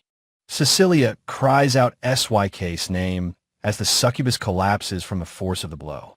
Miller's face is a mask of pure, sadistic enjoyment of the chaos. Yuki rushes forward and catches SYK, shouting her name in alarm. Miller casually asks what all the fuss is about. A sobbing Teal explains that the gargoyle was protecting her when Miller attacked from behind. Miller scoffs, asking what's wrong with simply killing a monster. He laughs maniacally, adding that he was going to kill them too for being the creature's guardians. He cruelly mocks SYK's tears, telling her not to bite him. His eyes gleam with bloodlust as he says he'll play with them if they insist. Yuki lunges, his magic-infused fist meeting the flat of Miller's strange sword. A close-up shows Yuki's fist crackling with raw magical power. He stares in disbelief as he feels his spell completely vanish upon impact. Cecilia desperately shouts for him to retreat, warning that he's at a fatal disadvantage. Yuki turns to her, asking how she knows who this mysterious man is. She confirms his identity. He is Miller, the chosen hero of the powerful Garrus Empire. She explains his weapon is an artificial demon sword that absorbs magic, neutralizing Yuki's power. Yuki is stunned to learn that there were other heroes besides Yuga's party. Cecilia clarifies that heroes were chosen from many nations, but only their party reached the Demon King. She adds that the Garrus Empire developed these swords by replicating holy and demonic weapons. Miller shouts, telling them to stop their incessant chattering. He raises his sword, declaring it's time to end this little encounter quickly. Yuki desperately defends the gargoyle, insisting it was only protecting Teal. Miller coldly states that monsters are simply things to be killed. Cecilia observes grimly that this so-called hero seems to lack any pride. He explains that being a hero is just a convenient excuse to kill.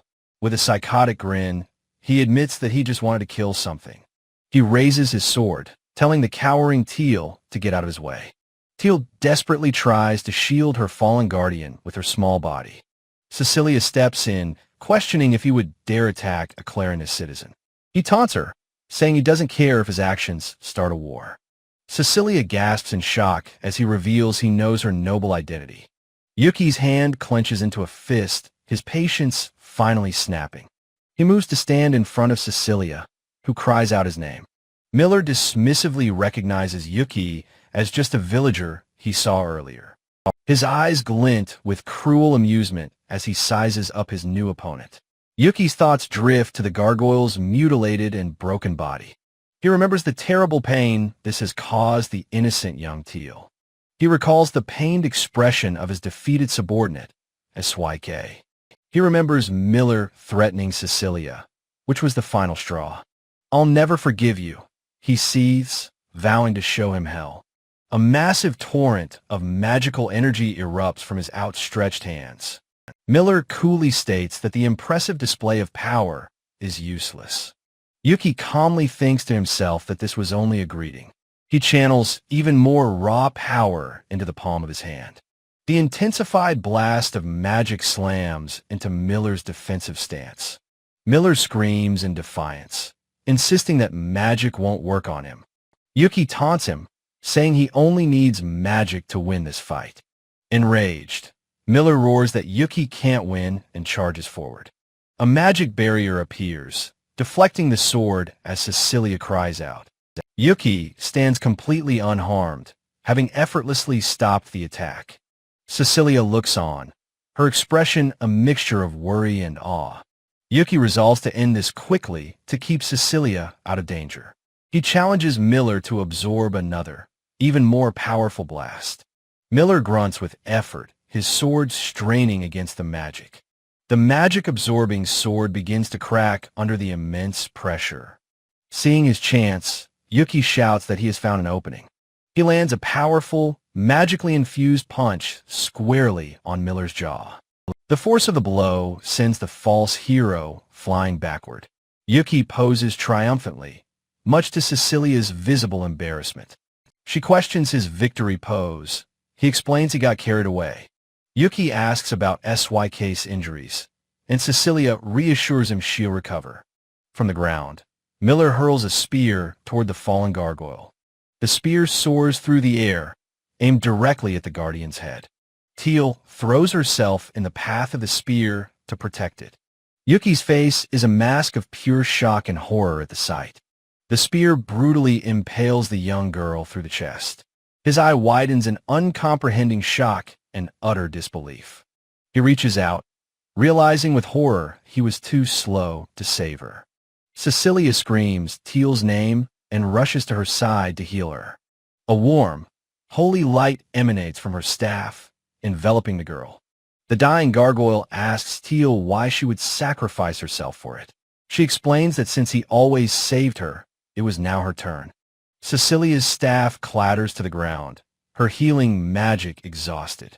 Miller rises, annoyed that he had to destroy his prized weapon. He decides he's had his fun for the day and will let them go.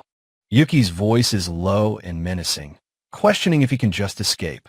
Miller scoffs, telling him not to get cocky as he draws a bow. He unleashes a volley of arrows, creating a deadly rain from above. He stands, pulling back the bowstring for his devastating final attack. Cecilia's eyes widen in alarm as she sees the arrows descending. Yuki curses, frozen by the sudden, overwhelming turn of events. Cecilia throws herself over Yuki and Teal, shielding them from harm. Yuki turns his head as the sound of the arrows finally stops. He realizes that in the chaos, their attacker has managed to escape. He apologizes to Cecilia, his face shadowed with guilt and failure. She tells him not to apologize, as she felt just as helpless. He clenches his jaw, consumed by frustration at his own weakness. He reflects on his arrogance, believing his cheat ability made him invincible. He realizes this world is far crueler than he had ever imagined. A dark resolve settles over his face as he makes a decision. He asks Cecilia if they will be disturbed by any wandering villagers. Cecilia cries out his name, her face a mask of utter shock. His body contorts, horns and wings erupting in a painful transformation. He declares his intent to hunt down Miller and punish him severely. Cecilia flinches back, terrified by the monstrous form before her. He reassures her, promising only to traumatize Miller, not to kill him. He bids her farewell, vowing to get justice for the fallen Teal. He launches into the air, a demonic silhouette against the full moon. He pulls a scarf over his face to partially conceal his identity. Through the trees, he spots his target running through the forest. He lands with terrifying speed, startling the fleeing Miller. Miller screams in shock, wondering why a demon is in this place. He stumbles backward, terrified by the sudden demonic presence. Yuki appears behind him in a flash, grabbing his head. Miller curses from the ground as Yuki hovers ominously above. He asks if Miller is the one who mutilated his loyal subordinate. He declares that Miller's crimes are worthy of 10,000 deaths. Miller sighs, deciding he will just have to kill this new pest. With a bloodthirsty grin, he charges, screaming for Yuki to die. Yuki watches the pathetic charge with an unimpressed, cold stare. He sidesteps the attack with contemptuous ease, letting Miller fly past. He stands perfectly still as the force of the attack fells trees. Miller is left panting, shocked by the demon's incredible speed. He wonders how such a powerful demon could still exist in this world. Yuki states that he is no longer human, but a merciless demon. Miller grits his teeth, preparing to switch his tactics against this foe. He lunges forward with a dagger, hoping speed will finally save him. Yuki mocks his attempt, stating that speed is useless against him now. He catches Miller's attacking arm, his grip as strong as a vice. He charges a blast of raw magical energy in his other hand. Miller lets out a final, terrified scream as the magic consumes him. Defeated on the forest floor, Miller clutches his wounded arm in pain. Yuki, in his demonic form, violently grabs the false hero's chin. He launches into the night sky, dragging a terrified Miller behind him. Miller shrieks, asking where he is being taken, but Yuki deems him worthless. They soar high above a raging river, a dark silhouette against the moon. A wild, unhinged laugh escapes Yuki, his face a mask of fury. He roars into the wind that he will never forgive this insult. With a final, contemptuous look, his clawed hand opens. He releases Miller, sending him plummeting towards the churning water below. Miller splashes into the river, which flows towards the Garrus Empire. Yuki coldly muses that if Miller is lucky, he might make it home. The demonic power recedes, and his body contorts in pain as he transforms back. Now human again, his clothes in tatters, he resolves to return to Sicilia. He comically complains that removing his horns and wings is always painful. Several days pass, and the scene shifts back to the peaceful city. After returning, Yuki was consumed with worry that he had scared Cecilia. He was particularly concerned about her witnessing his true demonic form. Cecilia, in a flashback, looks on with concern, knowing he hates that form. Yuki smiles, reaffirming his vow to live his life as a human. Miraculously, Teal was saved by Cecilia's healing, aided by the gargoyle's sacrifice. SYK, however, remained despondent, crushed by the shock of her first defeat. Yuki decides he will have to rely on Duke and Haybines once they return. The day finally comes for them to leave Daga's village and say goodbye. Suddenly, their farewells are interrupted by a piercing scream. Alarmed, Yuki and Cecilia turn, calling out Teal's name in concern. In her room, Teal is overjoyed to see the gargoyle, who tells her to rest. Yuki and Cecilia, drawn in a simple style, are utterly exasperated. The gargoyle gruffly tells Yuki to help, as the girl is still weak. Teal blushes, shyly asking her guardian to please call her by name. Her face lights up with pure joy as he agrees, calling her Teal. She declares she could die happy now. A tiny guy tells her not to die. Teal apologizes to Yuki and Cecilia for the earlier commotion. She thanks them for visiting, but Cecilia reassures her it's all right. Teal then says she has something she would like to ask them both. She shyly asks if they would take her and her guardian to Minelba. She explains that his arms can't be healed by magic, but the capital might have a cure. Yuki considers it, thinking Minelba would be a good place to gather information. Cecilia expresses her concern, saying it would be too difficult for them. Yuki, however, smiles slyly, announcing that he has a good idea. The group stands around Teal's bed, contemplating the unusual proposition. Yuki cheerfully tells them to wait and see what he has planned. Overjoyed, Teal throws her arms around the gargoyle, happy they can go together. The stoic stone creature blushes, clearly flustered by the sudden affection. Yuki remarks that Teal is a bit spoiled, and a smiling Cecilia agrees. They wave goodbye as the grateful villagers see them off. On the carriage ride back, Yuki puts his plan into action. He has transformed the gargoyle into a Buddha statue, confusing Cecilia. With this disguise, Teal begins her new life as a maid at the Aquarain estate. Yuki cheerfully suggests placing his masterpiece in the mansion's garden. Cecilia, with an icy glare, immediately shuts down the idea. She tells him his artistic sense is awful and that he should work on it.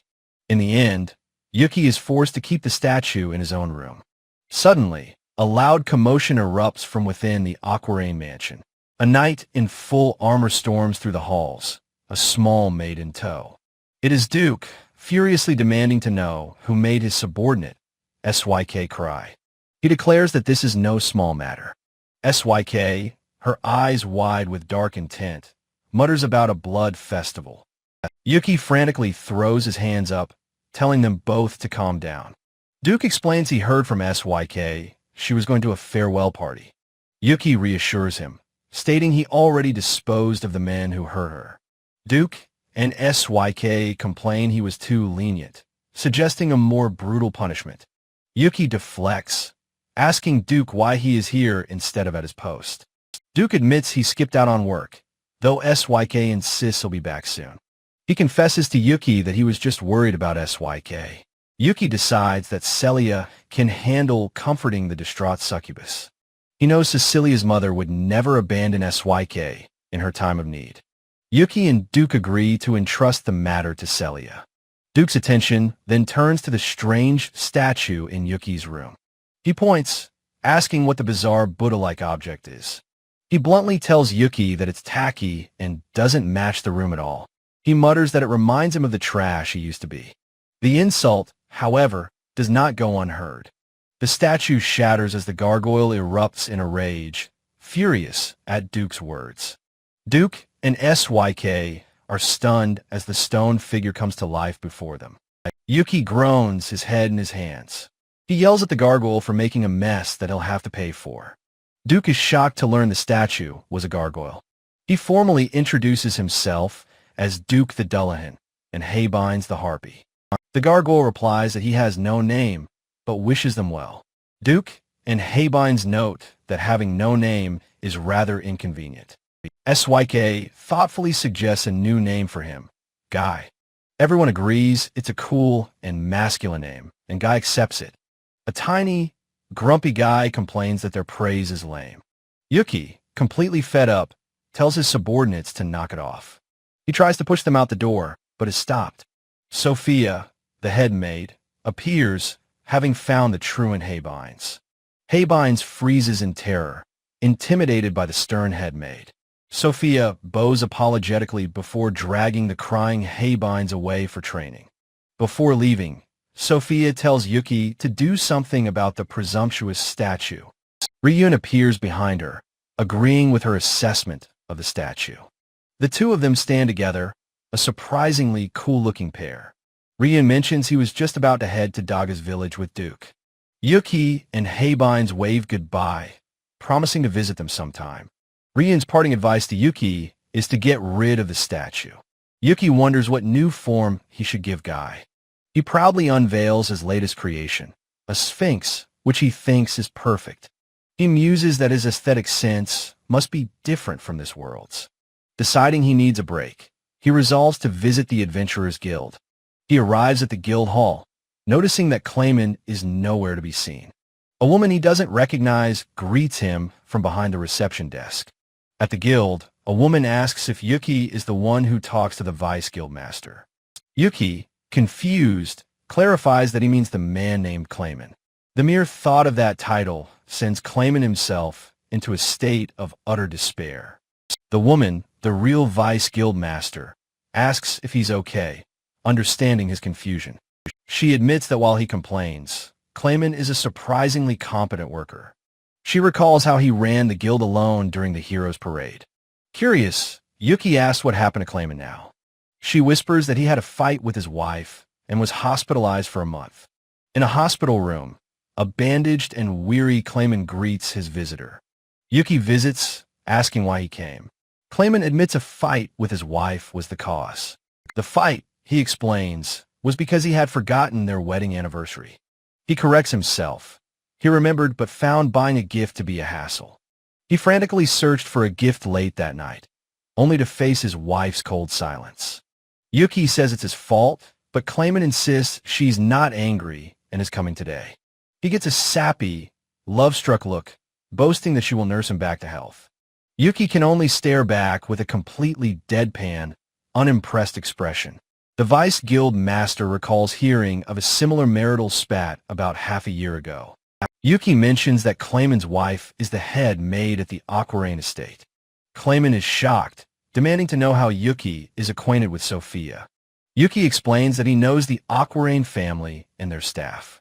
Now, curious, Yuki asks how Clayman and Sophia first met as adventurers. Thrilled to share, Clayman eagerly offers to tell him their entire love story. He begins his tale by proudly declaring he was a genius from a young age. A flashback shows a young, errant Clayman, drunk and bored with his lonely success. It was then that a beautiful adventurer named Sophia approached him, noting his boredom. Seeing his strength, she offered to form a party with him. He was captivated. Before he could properly answer, his drunken self lunged forward to hug her. He was so intoxicated, he tried to embrace her without even giving a reply. For his insolence, Sophia gave him a merciless and thorough beating. Clayman admits that for someone used to easy success, the defeat was a huge shock. The next day, he formally asked her to form a party, and she accepted. They were a powerful duo, and their strength soon earned them a special nickname. He proudly announces their title, the Invincible and Unmotivated Couple, much to Yuki's dismay. With a wry smile, Clayman explains that others just gave them their famous nickname. In a flashback, he recalls how love simply grew between them as they worked. He found himself falling more deeply in love with Sophia as they spent time together. For the first time in his lazy life, he seriously decided to propose to her. Under the moonlight, he held out a ring and simply asked her to marry him. The proposal was perfect, and a blushing, tearful Sophia happily accepted his offer. But the words that he spoke immediately after ruined the perfect, romantic moment. He was beaten to a pulp, a serious injury that took 6 whole months to heal. The reason for the violence was that he had asked her to quit being an adventurer. Apparently, she had no intention of ending their famous partnership, despite his concerns. Yuki asks if they are happily in love now, and Clayman enthusiastically confirms it. Just then, the hospital room door clicks open, revealing the arrival of Sophia. She calmly announces that she has come to pick up her husband and take him home. Sophia asks why Yuki is there, and he nervously explains that he came to visit. Overjoyed, Clayman exclaims that his honey has come to get him from the hospital. "Who are you calling honey?" Sophia snaps, delivering a swift kick to his head. He cheekily says he saw up her skirt, and she calmly replies that it's fine. A close-up shows Sophia's serene and composed expression after her husband's comment. Her eyes soften as she explains her tolerance. It's because he is her husband. She gently helps him stand up, while a very flustered Yuki looks on nearby. A brief moment of silence hangs in the room after the chaotic exchange. Sophia politely excuses herself, thanking Yuki for visiting her husband in the hospital. Yuki waves them off as Sophia helps her husband limp out of the room. Left alone, Yuki stands with a thoughtful, slightly awkward expression on his face. "That's nice," he thinks to himself, watching the loving, if strange, couple leave. He admits that seeing the two of them so happy has filled him with envy. Back in his room, he groans into his pillow, overwhelmed with a longing for Cecilia. He rolls around in frustration, unaware of the stone Sphinx statue of Guy watching him. The next day dawns bright and sunny, signaling a fresh start after the visit. As Yuki sleeps, a mysterious hand reaches out and gently touches his face. He is violently jolted awake by a long, dark tail wrapping around his neck. The Sphinx statue of Guy grumbles that Yuki has been annoying him long enough. Guy bluntly tells him that if he wants to see Cecilia, he should just go. Yuki clutched his pillow, muttering that he desperately wanted to see Cecilia. He shot up in bed, yelling in frustration that he couldn't even tell her. Cecilia's work as a priestess, he fumed, was far too busy. The sentient statue, Guy, silently demanded that the brat stop his racket. Yuki proudly presented his new Venus de Milo statue, calling it a masterpiece. Suddenly, a soft, polite knock came from his apartment door. A familiar voice called his name, and he realized with a shock it was Cecilia. He scrambled frantically, yelling for her to wait just a moment. He opened the door to find Cecilia, SYK, and Habine standing there. His eyes widened, stunned to see Cecilia and Habine's visiting him. He stared at the unexpected sight of both Cecilia and the succubus, SYK.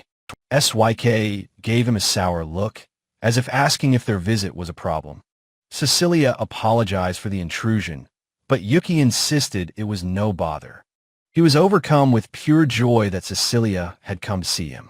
Declaring it a wonderful day, he happily welcomed his guests inside. Once inside, the group began to settle into his small, cluttered room. SYK immediately looked around, asking where her gargoyle friend, Guy, was. Yuki gestured dramatically to the armless Venus de Milo, announcing Guy was there. SYK stared at the statue, her expression completely and utterly unimpressed. She bluntly stated that his new sculpture was no good, much to his shock. Cecilia, however, looked delighted, asking if she was the statue's beautiful model. After a moment's thought, she concluded that the resemblance was rather subtle. Yuki mused that art was deep, and his genius was simply misunderstood. Cecilia then asked why SYK and Habines had decided to come along. Yuki cheerfully explained they just tagged along for fun, so it was fine. Her attention then turned to SYK, asking if she was okay staying at the mansion. Yuki explained that Celia had brought SYK there after seeing she was unwell. He added that for SYK, Cecilia was more like a doting older sister. He asked if SYK had recovered, but the young succubus seemed hesitant to speak. With quiet resolve, SYK looked up and said she would tell her story. Yuki narrated how Celia had found SYK and brought her to the estate.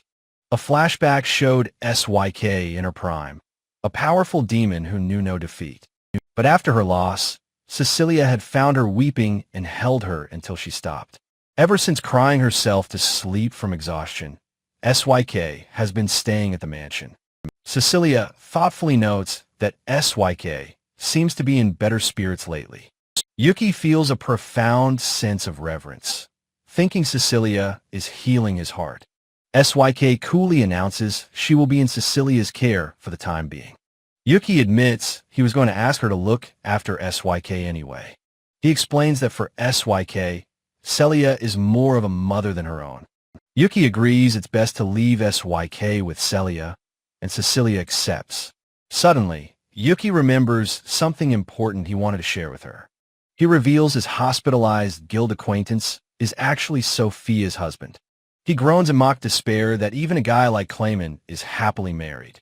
Cecilia says she also heard the news when Sophia went to the hospital. A flashback shows Sophia admitting she beat Clayman for forgetting their anniversary. Cecilia asks Habines about Sophia, but the harpy is still too frightened of her. Yuki playfully teases that Habines gets shy when she's in a bad mood.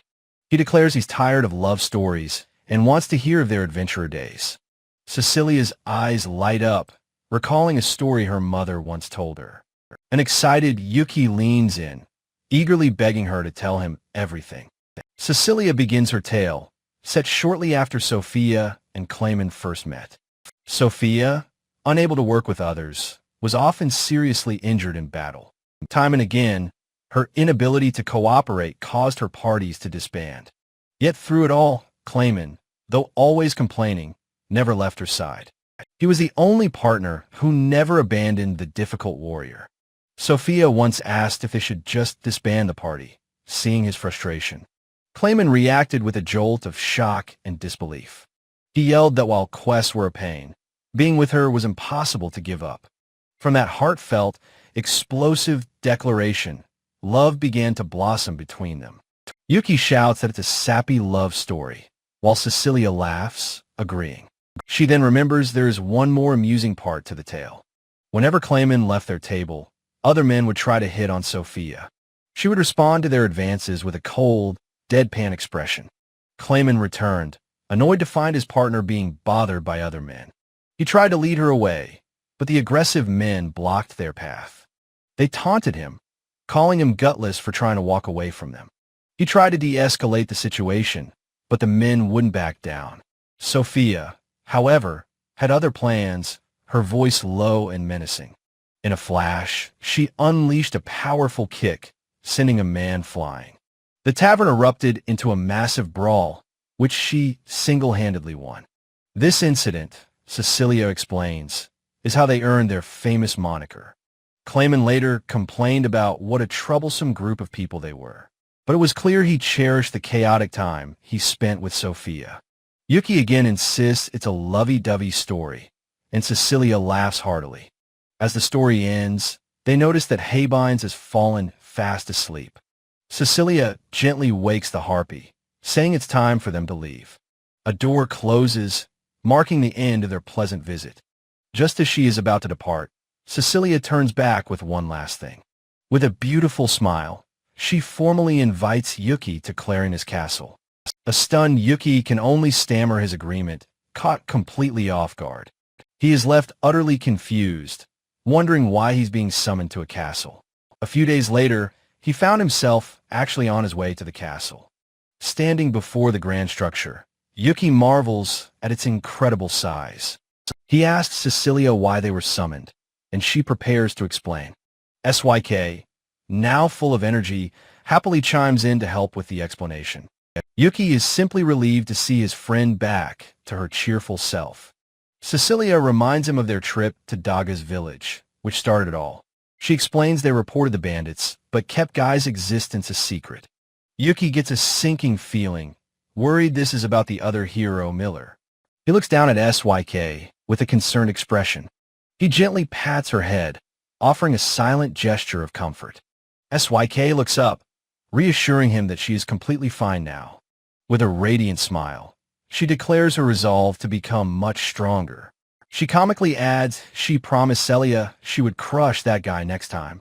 Cecilia's expression turns serious as she continues her explanation. The main issue at hand is their report on the hero of the Garrus Empire.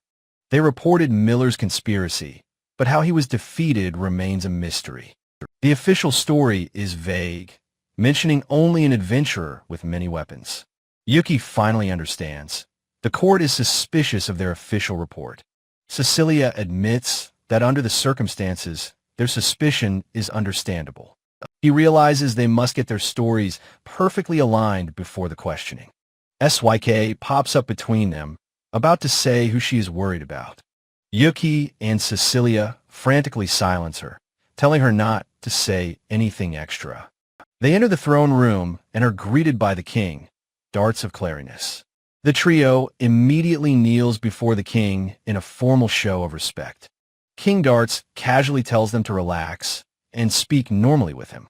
His royal guard, Sylvia, objects, but the king simply waves her off. He gets uncomfortably close to Cecilia, praising her for her past deeds. Yuki observes the scene, thinking Cecilia seems used to such advances. He then looks over to see that SYK has already fallen fast asleep. The king and his guard are amused by the informal, almost chaotic atmosphere. King Darts finally gets to business, addressing the incident at Daga's village. He questions how a mere adventurer could defeat the chosen hero, Miller. He points out Yuki's low rank, and SYK's unregistered status. To test their abilities, he suggests a mock battle between SYK and Sylvia. Sylvia accepts the challenge, her eyes burning with a fierce intensity. The duel begins, a blur of motion as SYK dodges Sylvia's powerful attacks. The king watches their impressive display with a look of keen interest. SYK flips through the air, easily evading another powerful sword swing. She lands gracefully, prepared for whatever her opponent throws at her next. Sylvia pauses, her expression showing respect for the young girl's skill. The king remarks on SYK's incredible agility for someone her age. He declares that he has seen enough and now believes their story. Sylvia is stunned by his sudden decision, but stammers out her thanks. The king laughs, admitting he knew from the start they weren't lying.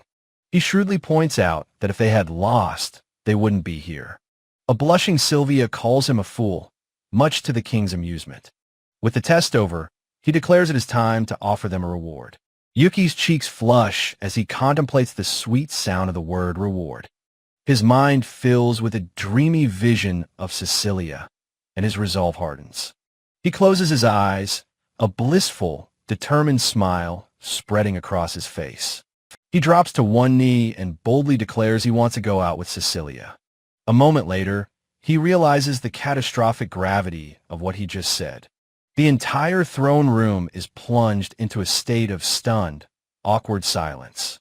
Realizing his catastrophic blunder, Yuki breaks out into a cold sweat.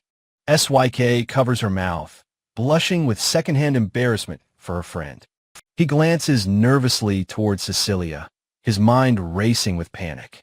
Cecilia stands frozen, her face a mask of pure, blushing shock. Her shock quickly gives way to a simmering, barely contained anger. Her eyes narrow, now filled with an unmistakable and cold fury. Yuki feels a dark aura and realizes with horror that she is angry. A vein throbs on her temple as she prepares to unleash her rage.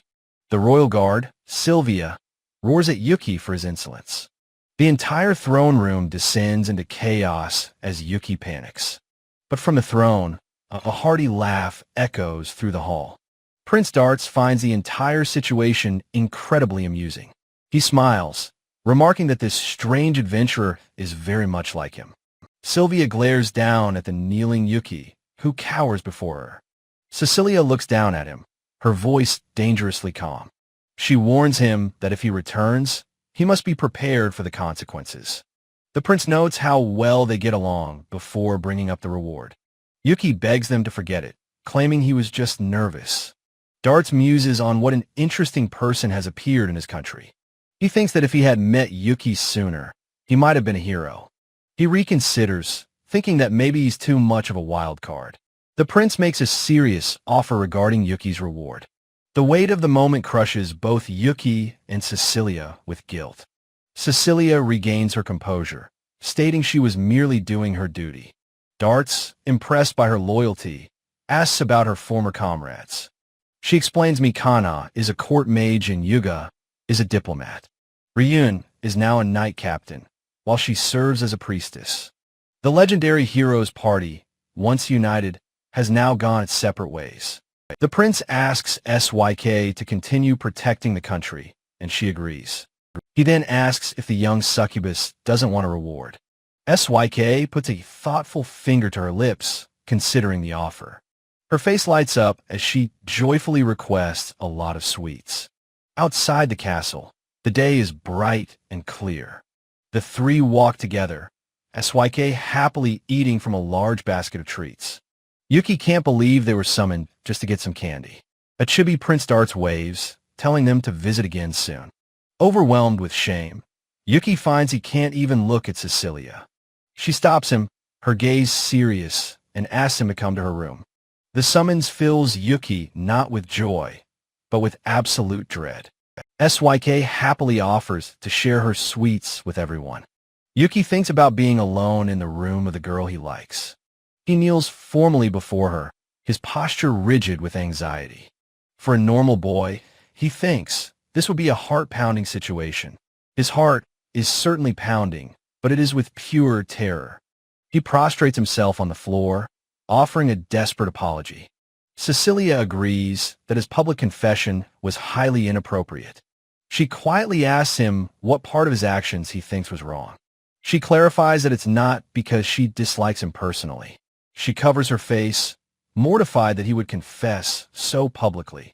Tears well in her eyes as she calls him truly thoughtless. Yuki is stunned into silence, seeing her begin to cry. He panics, stammering an apology, asking if he made her cry. He confesses that the sweet promise of a reward went to his head. She asks if they could talk a little more, and he nervously agrees. A voice from the doorway asks if Cecilia has returned. Her mother, Celia, peeks into the room with a curious expression. She takes an intense scene, asking what is going on. Celia turns to Yuki, telling him that he was in the wrong. She then chides her daughter for not being more receptive to a confession. Celia explains to Yuki that timing and atmosphere are crucial. She passionately argues that if Cecilia hesitates, another man will win her. Yuki leaps to his feet, shouting that he would hate that.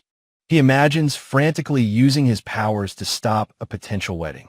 Celia is amused, saying his reaction proves his feelings are real. She thinks it's simply proof of how much he is loved. He tries to downplay it, saying such a heavy love is a bit much. Celia giggles, covering her mouth at their chaotic dynamic. She tells the flustered pair that they really get along so well. She muses that his flightiness and her daughter's seriousness are a good match. Though compatible, she says, he must still reflect on his actions. She tells Yuki that he must atone for this incident. As punishment, he is forbidden from seeing Cecilia for 1 month. A wave of pure shock washes over the room. Yuki desperately bargains for half a month, but Celia refuses. Cecilia quietly interjects, saying he has reflected enough already. Celia teases her daughter, realizing a month is too long for her to wait. Yuki is stunned by the implication of Cecilia's words. Celia relents, allowing half a month, but with a condition. Outside, Yuki contemplates her words, a proper attitude. He is unceremoniously dragged from the room by Celia. As he's hauled away, Cecilia offers a small, encouraging wave. He is touched by her kind smile, a beacon of hope. Looking to the sky, he vows that he will not give up. He resolves to master this proper attitude for their next meeting. He will do this so that one day he can confess to her again. Yuki's eyes flutter open, his mind clouded with confusion. He finds himself in his original demonic form, lost and disoriented. He stands alone in the Demon King's throne room, his memory a blank. A beautiful, ethereal Cecilia appears, asking if he recognizes her. She gently reminds him of who he is, asking if he's forgotten her. Her voice echoes a distant memory of his confession. Her tear-filled eyes seem to pierce through the fog in his mind. The memories flood back, and he cries out her name. She asks if he remembers now, and he apologizes for his confusion. She smiles warmly, extending her hand and inviting him to come with her. He takes her hand, asking where they are going.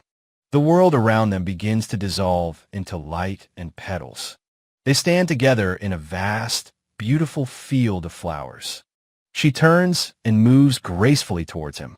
He pulls her into a gentle embrace, a perfect moment in a perfect dream. In a surreal dream, Yuki gazes lovingly at Cecilia, whispering her name. Overcome with emotion, he pulls her close and asks her to marry him. With a gentle, blushing smile, Cecilia happily accepts his dream world proposal. She closes her eyes, shyly asking her beloved Yuki for a kiss. He jolts awake with a shout, clutching his pillow in a desperate embrace. He sits in stunned silence, the mortification of his cliché dream sinking in. The armless Venus de Milo statue, guy's disguise, stands impassively in his room. Yuki's eye twitches as he yells, realizing it was all a ridiculously corny dream. He laments having such a fantasy after not seeing Cecilia for half a month. His frustrated gaze lands on the stone statue, his anger finding a target. He grabs the statue, furiously accusing Guy of casting a nightmare sleep spell. The statue shouts back, calling a payback for his earlier harassment. The disembodied voice tells him to get a grip on his emotions. The Venus shatters, reforming into a bizarre, pointy abstract shape with a face. Yuki sheepishly apologizes, admitting he regrets his unfounded, angry suspicion. Guy grumbles, annoyed at having to change his disguised form yet again. Yuki admits he's just on edge because he angered Cecilia last time. Guy states he has no interest in human romance and can't offer advice. Guy furiously insists that he is not a lolicon, despite Yuki's accusation. Yuki wonders aloud if he should ask a married person for advice instead.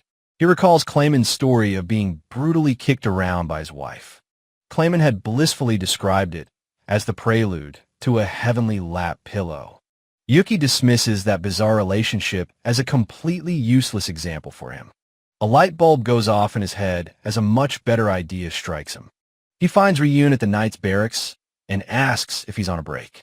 Ryun's eye widens in surprise, wondering what Yuki is doing here. He admits he's inexperienced with romance, but is at least a sensible person. Yuki nervously asks if Ryun would be willing to listen to his problem. Ryun agrees, happy to return the favor for a friend who helped him. Yuki is touched, thinking his stoic friend is actually a very good guy. He suggests they find a more private place, away from Ryun's adoring fans. They relocate to the relative quiet and privacy of Yuki's messy room. Ryun notices the strange new statue, asking if it's another one.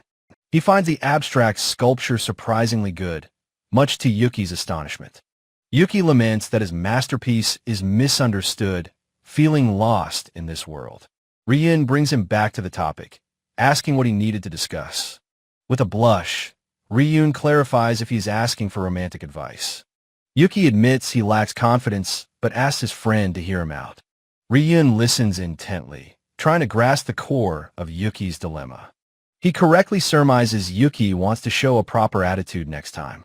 Yuki notes how handsome his friend looks, even when pondering seriously. Ryun suggests giving a gift as a way to apologize to her. Yuki's eyes light up with realization. A gift is the perfect solution.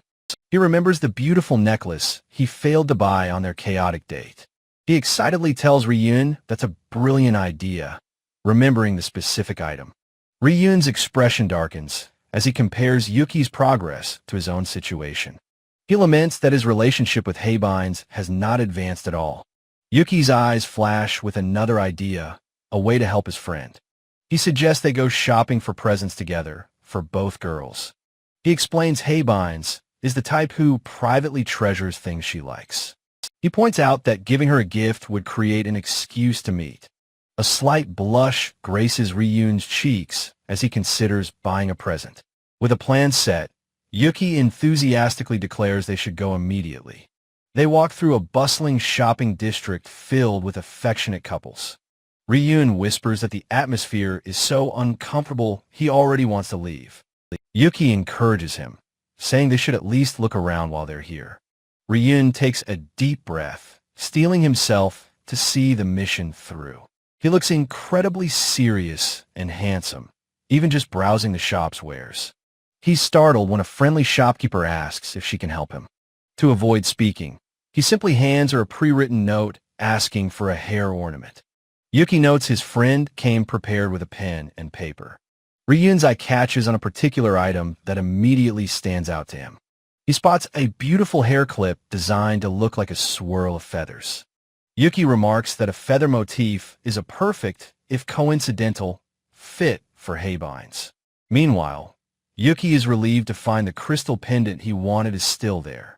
They leave the shop, both happy with their successful purchases in hand. As they walk, a familiar figure suddenly appears directly in their path. It is Mikana, who recognizes the swordsman and the priestess's former companion. She immediately jumps to the wrong conclusion about why they're shopping together. Yuki quickly corrects her, insisting that she has the wrong idea. Her curiosity piqued. She asks who they were buying presents for. Yuki explains it's for the girls they like, as Ryun tries to shush him.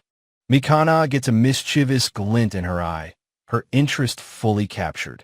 She teases Ryun, assuming he's targeting a priestess rather than a swordsman.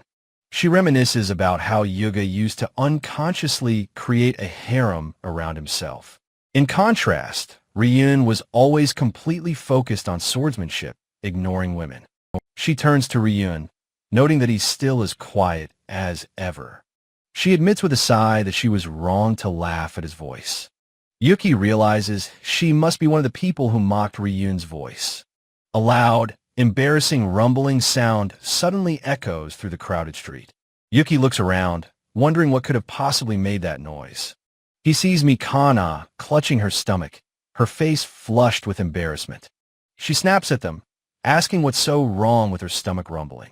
Yuki tries to make a quick and polite escape from the awkward situation. Mikana grabs him, angrily telling him not to leave just yet.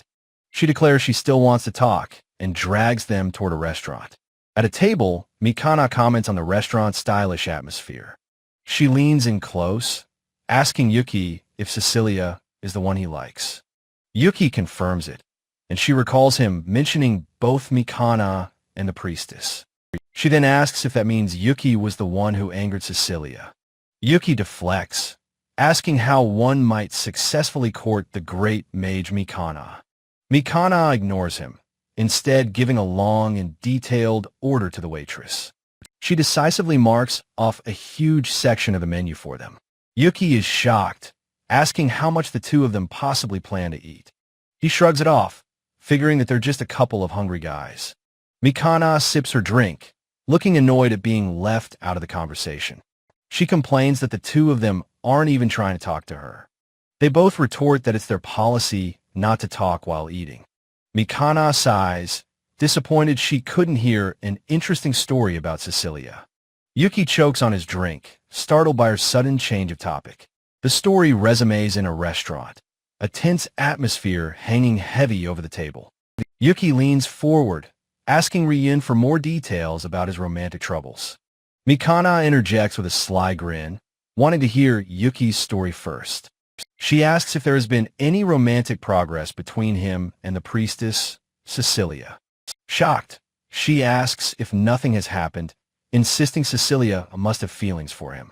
Yuki blushes, admitting that he is happy to hear her say that. The conversation shifts as Mikana recalls that even the hero, Yuga, often angered Cecilia. A flashback shows Yuga bursting in on a bathing Cecilia and a flustered Mikana. Mikana grabs a fuming Yuki, telling him to calm down before he half-kills the hero. She explains Yuga's uncanny ability to land himself in lewd situations with women. Yuki sighs, defeated, and agrees to listen to the rest of her long story. Mikana remembers that Cecilia's scolding of Yuga back then was still relatively gentle. She recalls that the worst part of their journey was his constant womanizing. A flashback shows the handsome hero being mobbed by a crowd of adoring girls. Because Yuga was too kind to refuse them, their travel plans were always delayed. Mikana explains that these constant delays push their schedule to its absolute limit. A stern Cecilia is shown lecturing Yuga, telling him his behavior is disgraceful. A terrified Mikana and Ryun endured the priestess's grueling 2-hour lecture.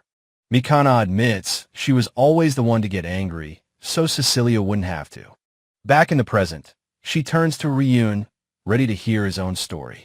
Yuki cheerfully announces that, unfortunately for her, Ryun is still eating his meal. Ryun, looking ill, holds up a note saying he can't take this conversation anymore. He explains that thinking about his romantic troubles has made him lose his appetite. Yuki dramatically shields his friend, declaring that he will protect Ryun's purity. Mikana bursts into laughter, asking why he is making her out to be the villain. Her expression softens as she admits she just wanted to help her friend somehow. Yuki and Ryun look on, confused, as she mentions something else on her mind. With tears welling in her eyes, she confesses that things with Yuga haven't been going well. Yuki is shocked, realizing she's come to them of all people for love advice. He tries to change the subject, but Mikana insists on telling her story. She explains that ever since a certain incident, Yuga has stopped talking to her. Ryun looks down, quietly admitting that he knows the reason for their rift. Mikana presses him, insisting that as a swordsman, he must know what happened. Ryun remains silent, his expression pained, unable to speak the painful truth. Mikana asks them to promise not to tell anyone what she is about to say. Ryun gives a slight nod, and Mikana takes a deep, steadying breath. She decides to trust them, revealing a secret that is not yet public information. She reveals the shocking truth. The hero's party was annihilated in the Demon King's castle. Yuki is stunned, asking how she knows. She confirms that she knows for sure. She clarifies it wasn't the Demon King, but someone who was with him. Ryun adds that their defeat was at the hands of a single demon. Yuki breaks out in a cold sweat, realizing they know exactly who she means. He understands with dawning horror that they are talking about him. Mikana stares at him, her eyes sharp, and says that demon was overwhelmingly strong. A flashback shows Yuki in his full demonic form, mocking the defeated heroes. In the memory, a chibi Mikana and Ryun think how awkward the situation is. Mikana recounts how they all woke up in a nearby village after their defeat. She remembers that their wounds had all been carefully tended to and healed. Yuki reflects that for a demon, showing such kindness was certainly unusual. Mikana fumes, calling it humiliating to be shown such mercy by their enemy. Yuki tries to lighten the mood, saying at least the Demon King was defeated. He immediately regrets his words, as the atmosphere in the room grows heavy. Mikana looks out the window, agreeing, but adding that there is more to the story. She muses that Cecilia, who likes him, might even resent her for what happened. A flashback shows Yuki presenting his terms. He would let them go if they left Cecilia. Mikana confesses that she was the one who persuaded everyone to accept his deal. Yuki's eyes widen in shock. His understanding of that day is completely shattered. Ryun tells Yuki not to blame her, admitting that he was also at fault. He was more surprised by the rift that his actions caused between Yuga and Mikana. A chibi Yuki sweats, realizing his selfish confession plan caused so much guilt. Yuki asks her a difficult question. Did she think Cecilia was prepared to die? Mikana shouts that of course not, insisting that this was not a reckless battle. The scene transitions, continuing her flashback of the events leading to their defeat. She explains that they had fought the Demon King before and calculated they could win.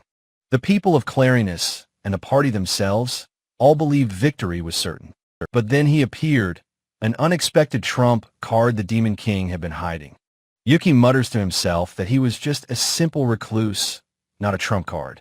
Mikana says they couldn't report that an unknown demon had annihilated them. This was to protect the hero's party's reputation, and especially Yuga's honor. If the world knew the party was defeated, the hero Yuga would be blamed. For a month, they kept up the lie, but the pressure was becoming unbearable. She remembers thinking that this couldn't be how their journey was supposed to end.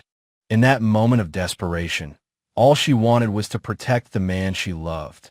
It was then that Yuki appeared and made his shocking proposal to them. A small smile crossed her face. She saw his offer as their only chance. With no other options left, she was no longer calm enough to think clearly. She calls it a poor excuse, but she chose to abandon Cecilia in her anguish. The guilt was immense, knowing she might have been sending her friend to die. Yuki asks if she regretted it, and what happened with Cecilia afterwards. In the past, a triumphant Yuga shouts that they have defeated the Demon King. A battle-worn Mikana desperately asks where Cecilia is, her face streaked with dirt. She immediately throws her hat aside, preparing to run to find her friend. She ran to Cecilia's room, not caring about her own exhaustion or depleted magic. She found Cecilia safe, who greeted her warmly, saying she must be tired. Mikana was breathless with relief, seeing that her friend was completely unharmed. Overcome with emotion, she could only stammer that she was so glad. Cecilia, seeing her state, told her that she would heal her right away. The wave of relief was too much, and she fainted, collapsing into Cecilia's arms. She admits she was never able to properly apologize or thank Cecilia after that. She only wanted to protect Yuga, but now feels Cecilia resents her for it. Yuki looks at her intently, asking if she is truly content with how things are. Mikana agrees with him, realizing with newfound clarity that things can't stay this way. She stands to leave, a new resolve settling over her expression. With a small, genuine smile, she thanks him for listening to her long story. Achibi, Yuki, and Ryun sit in silence, the air still heavy with emotion. Yuki suggests they should probably head home now, and Ryun quietly agrees. A transition panel indicates that some time has passed since their conversation. Yuki looks out his window, chuckling that tomorrow, the half-month will finally be over. He throws his arms wide with a manic grin, exclaiming how long he has waited. He practices a charming smile in the mirror, ready for his reunion with Cecilia. Alone in his room, Yuki strikes a dramatic pose in front of his mirror. He theatrically commands his imaginary foe to perish in his scorching, brilliant flames. With a sinister grin, he declares that today will be his opponent's worst day. The menace vanishes as he blushes, pleased with how satisfying his cheesy lines sounded. The gargoyle guy's disembodied voice dryly asks what the boy is muttering about. Yuki lets out a silent, horrified scream, realizing he has been caught red-handed. A sharp, sudden knock at his door interrupts his profound moment of embarrassment. He covers his face in shame, groaning about getting too carried away before seeing Cecilia. He laments that he completely forgot Guy was there, since the gargoyle is usually asleep. At the door, the young maid-in-training, Teal, greets him with a cheerful hello. He asks what she needs, and she explains she has a message from her mistress, Celia. She relays that he is to come to the mansion tomorrow. He thanks her for the message. He then notices the large sack she's carrying and asks her what is inside. Teal explains that it's a book, a gift for him from her mistress. She holds the sack expectantly, a cute smile on her face as Yuki looks on. He tells her he's heading out, but invites her in, mentioning Guy is there. He decides he can't stay in his room and will just wander the city for a while. Clutching his small coin purse, he prepares to head out into the town. The scene opens to a wide view of the city's charming, timber-framed buildings. He spots a familiar cake shop, happily recalling how delicious their pastries are. He enters the shop, fondly thinking about the cute girl who usually works there. Instead, he's met by a hulking, muscular man flexing and shouting a boisterous welcome.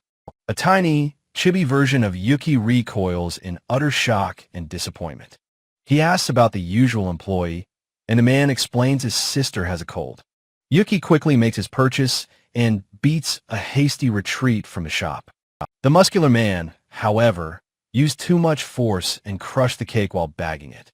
Yuki stares at the crumpled bag, sweating at the sheer destructive power he witnessed. He takes a bite of the squash pastry, noting that at least it still tastes good. As he walks, he bumps into someone with a loud thud, continuing his streak of bad luck. A massive, lion-like beast man glares down at him, and Yuki squeaks a terrified apology. The panel cuts to an unrelated scene of a man flirting with a woman. Yuki's day gets worse as he realizes with disgust that he has stepped in dung. The camera pans up a tall building, emphasizing the bleakness of his afternoon. Leaning against a wall, he sighs to himself that today is just not his day. He hears a sound nearby and turns his head, wondering what's happening now. A small boy is on the ground, crying loudly after having tripped and fallen. Thank you is scrawled in the sky, a callback to a previous favor. Yuki kindly offers the boy a snack, telling him he has an extra one. The boy happily runs off, thanking his big brother for the kind gesture. Yuki watches him leave with a weary but satisfied smile, thinking, well, his moment of peace is shattered as he looks up, grimacing at a new commotion. He sees a thief sprinting down the street, clutching a stolen money pouch. A close-up shows the thief's hand tightly gripping the ill-gotten purse. Yuki is aghast, exclaiming in disbelief that now he has to deal with a pickpocket. Without a moment's hesitation, he breaks into a full sprint after the thief. The thief ducks into a narrow alleyway, attempting to make his escape. Yuki's eyes narrow with fierce determination. He vows he won't let him get away. He launches himself into the air, delivering a powerful flying kick to the thief. The kick connects with a satisfying impact, knocking the thief out cold. Yuki lands, thinking with surprise that another person seemed to fly in from nowhere. He kneels over the unconscious man to get the wallet, as a voice calls out to him. He looks up to see the hero, Yuga, sternly ordering him to return the stolen wallet. Yuga's eyes are wide with righteous certainty, convinced he's caught the culprit. Yuki recognizes the hero and tries to explain that the wallet is actually his own. Yuga's gaze hardens, concluding that Yuki has no intention of returning the money. The hero lunges forward, declaring that he will take the wallet back by force. Yuki panics, desperately shouting for Yuga to just listen to what he's saying. Suddenly, Yuga is flanked by a squad of fully armored royal guards. Yuki stares in horror as his morning prophecy comes true. This will be his worst day. One of the guards informs him they will hear the details back at headquarters. Yuki can only sweat, a grim, resigned expression on his face as he's arrested. The scene fades to black, with text lamenting that this is truly the worst. In an interrogation room, Yuki's voice is heard desperately protesting his innocence. He sits in handcuffs, insisting that he was only retrieving the stolen wallet. A guard dismisses his claims, telling him to stop his useless resistance. Yuki looks down, hopelessly wondering what he can possibly do in this situation. Yuga stands by, thinking that with his testimony, Yuki is clearly the bad guy. Yuki slumps in defeat, cursing that jerk Yuga under his breath for this mess. The interrogation room door is suddenly thrown open with a loud, startling bang. The guard at the table looks up, surprised by the forceful and unexpected entry. It is Captain Ryun, who has burst in. The guard recognizes him immediately. Yuki looks up in shock, surprised and relieved to see his friend, Ryun. Ryun looks back at him, his expression a mixture of seriousness and concern. Sometime later, Ryun calmly asks the guard to explain what happened here. He holds up a document, his gaze intense as he demands to hear the details. A panel fades from dark to light, indicating a passage of time. Another transition panel shows a repeating pattern, leading to the resolution. The guard salutes Ryun, thanking him for his hard work before departing. Yuki's handcuffs are finally unlocked with a satisfying metallic click. He sighs in relief, remarking on what a truly terrible ordeal he just endured. Thanks to Ryun's investigation, his innocence was proven, and Yuga is apologizing. Ryun closes his eyes, sighing that he did something he shouldn't have. Achibi Yuki tells Ryun not to apologize, saying he was a huge help. Ryun explains that he happened to see Yuki being taken away from his window. Chibi Ryun apologizes again, while Achibi Yuki notes it was a tough situation. Yuki asks Ryun if he's okay being called a hero. Ryun says it's impossible. Ryun explains he used to communicate by writing. A guard shouts his name. Duke bursts in, asking for the captain, having heard he was at the knighthood. He spots Ryun and Yuki, realizing he has found the men he was looking for. A close-up shows Duke's eye as he formally addresses his captain. Duke asks if Yuki did something to Cecilia, and Yuki frantically denies it. Ryun says he understands the story now, though he is still processing it. Duke comments on the disgrace of a captain being robbed. Yuki tells him to stop. Ryun scribbles furiously, muttering about his terrible day as Yuki apologizes. He finishes his paperwork with a final, decisive stroke of his quill. He stands, announcing he's going to deliver the written warning to Yuga's place. Yuki tells him to stop, pointing out that Duke is already conspicuous enough. Duke asks if he's standing out too much, and Yuki confirms that he is. Yuki tells Duke to call him Ryun, but Duke insists on formal titles in public. The chaotic scene ends with a final, exasperated sound effect. Yuki entered the knight's barracks, politely announcing his arrival to his former subordinate. A worried elf knight, Irene, watched from a nearby doorway. She sighed, asking Duke if he'd skipped out on training again. Duke promptly grabbed her hand, declaring he was taking her with him. Yuki noticed the woman's distinct, pointed ears as she was led away. He mused that there were elf knights, hoping Duke wouldn't cause trouble. With his business concluded, Yuki decided it was time to leave. Suddenly, Yuga appeared, shouting that he had finally found the person he sought. He grabbed a startled Yuki with a sudden, forceful grip. Slingshotting an arm around him, Yuga insisted he had been waiting for him. He explained he hadn't recognized him in the dark alley before. With a dazzling smile, he said he wanted to apologize for the misunderstanding. The sheer force of his heroic aura was almost blinding to Yuki. Yuki resolved not to cause another scene in front of the Knight's headquarters. "Really?" Yuga exclaimed, suggesting they relocate to a good spot he knew. Yuki shoved a hood on him, insisting he wear a disguise. They arrived at a stylish cafe that Mikana had recommended to him. He realized Yuga was just parroting Mikana's recommendation about the food. They settled in, Yuga excited for what was to come. He simply ordered the recommended drink, noting the waitress was watching him. He recalled the intense scolding he'd received from his friends before. Yuga turned to him, his expression serious, and sincerely apologized again.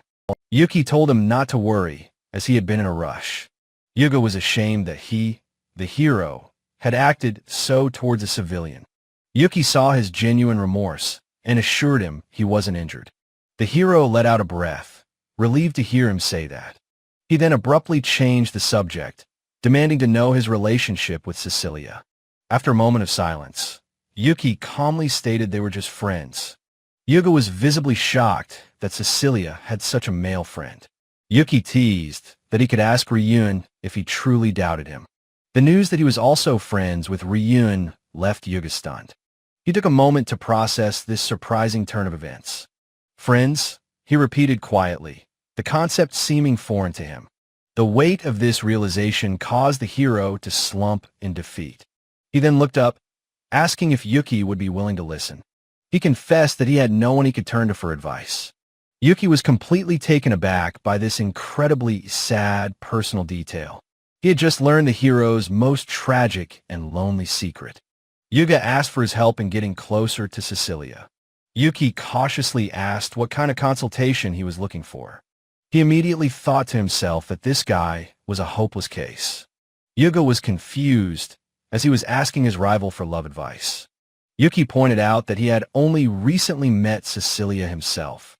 Yuga admitted that Yuki seemed to have a much better rapport with her. Yuki suggested he should just talk to the other hero's party members. Yuga revealed that Ryun just gave him a long, scolding letter.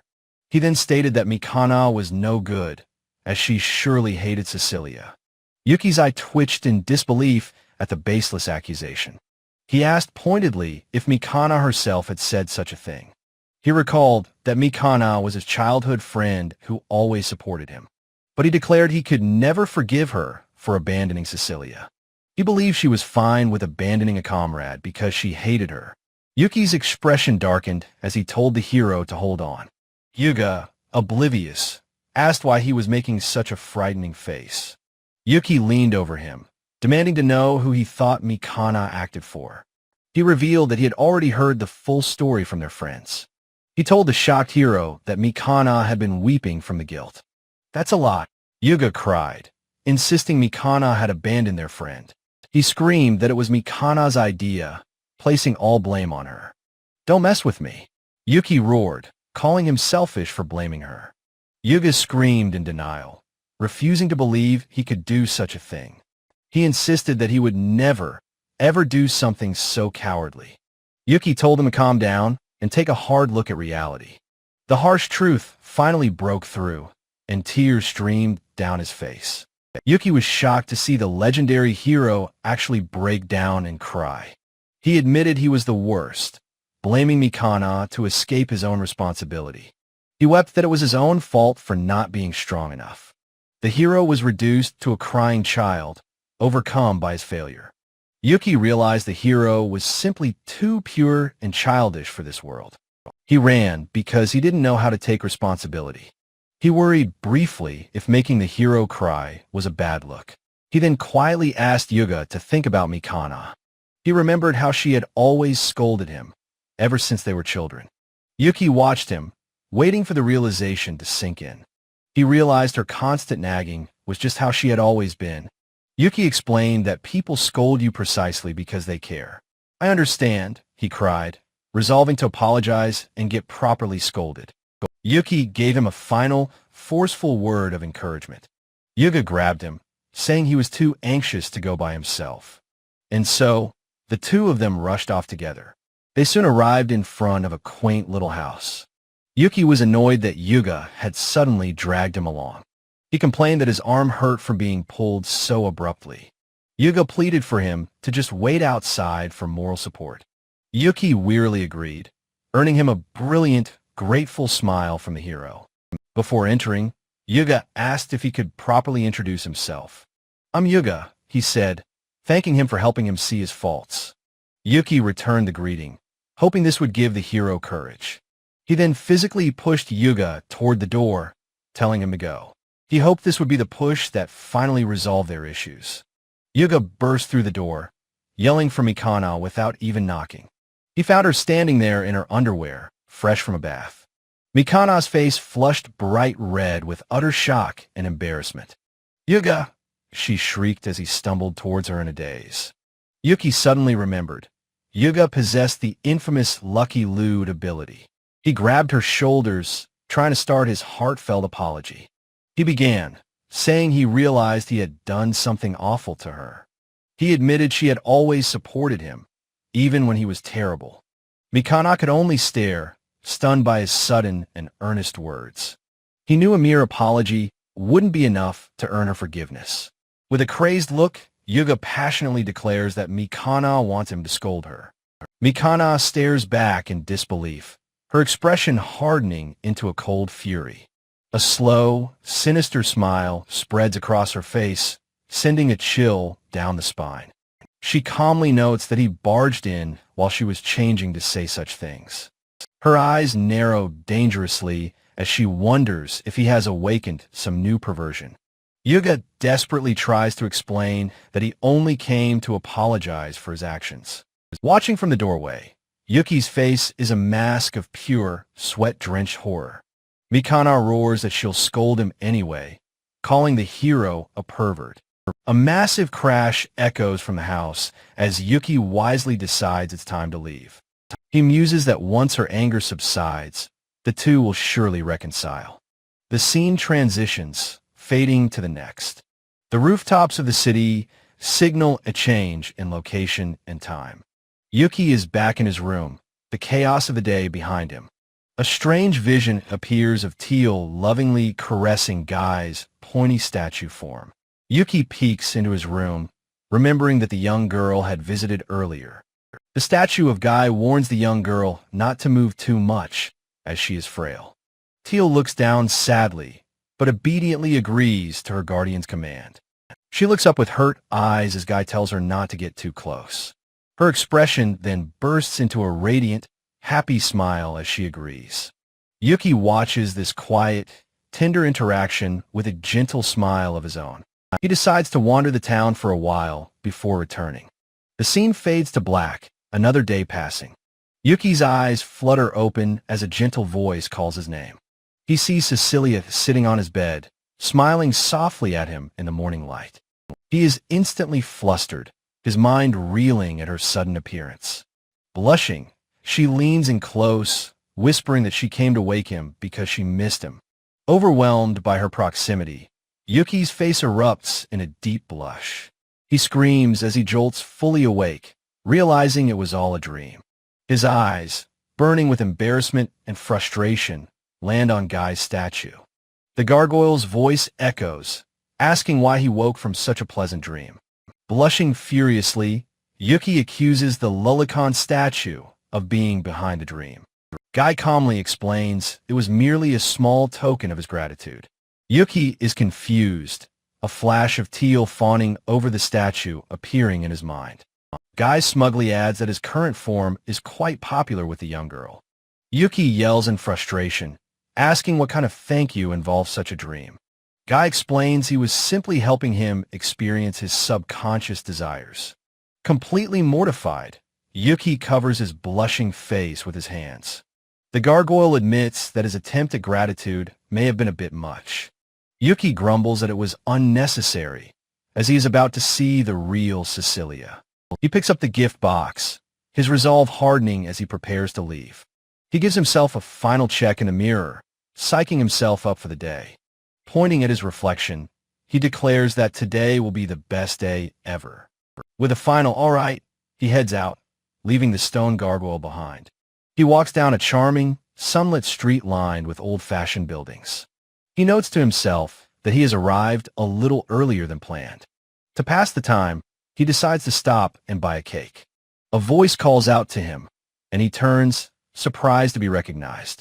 A cheerful maid from the cake shop offers him some of their wares.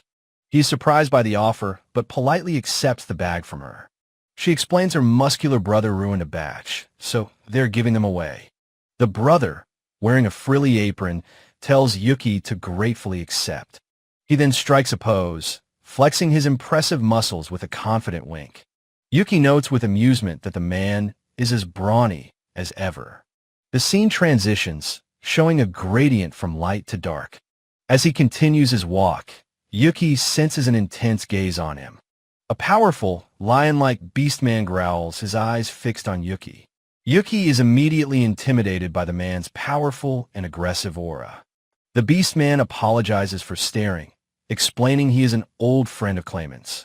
He cheerfully invites Yuki to the guild sometime before waving goodbye. Yuki nervously waves back, relieved he wasn't being identified as a demon. His relief is short-lived as he spots another group approaching him. He is surprised to see the butler and young girl whose wallet he had recovered. The butler begins to thank him profusely for his help the other day. He formally apologizes for the trouble and has come to express his gratitude. The young girl remembers Yuki from the incident involving the skewers.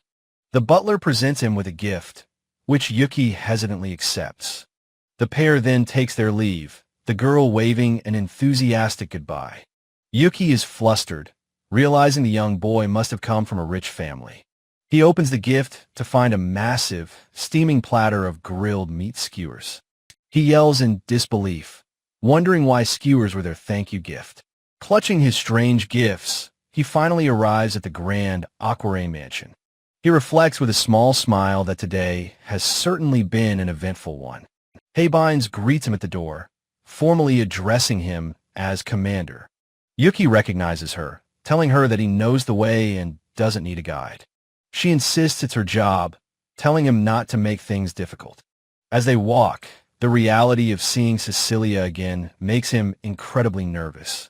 Haybines notices his sweating hands and bluntly calls him a wimp.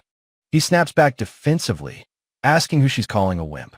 She looks back, asking if she hit a nerve, and points out his tension. Yuki is taken aback by her sharp, yet caring, observation.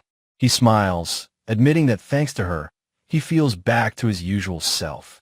He thinks to himself that he is lucky to have such good subordinates. With a newfound confidence, he smiles at her and says, "I'm off." He opens the door to see Cecilia, radiant and beautiful, calling his name. He enters the room, blushing as he greets her after their long separation. He says that even though it was half a month, it felt like half a year. He awkwardly presents his eclectic collection of gifts, calling them souvenirs. Cecilia looks with bemusement at the bizarre combination of cake and skewers. She finds the pairing strange, and he explains that he was just given them. The scene settles in a lavishly decorated room, sunlight streaming through the windows. The ornate details of the room frame the quiet, intimate moment.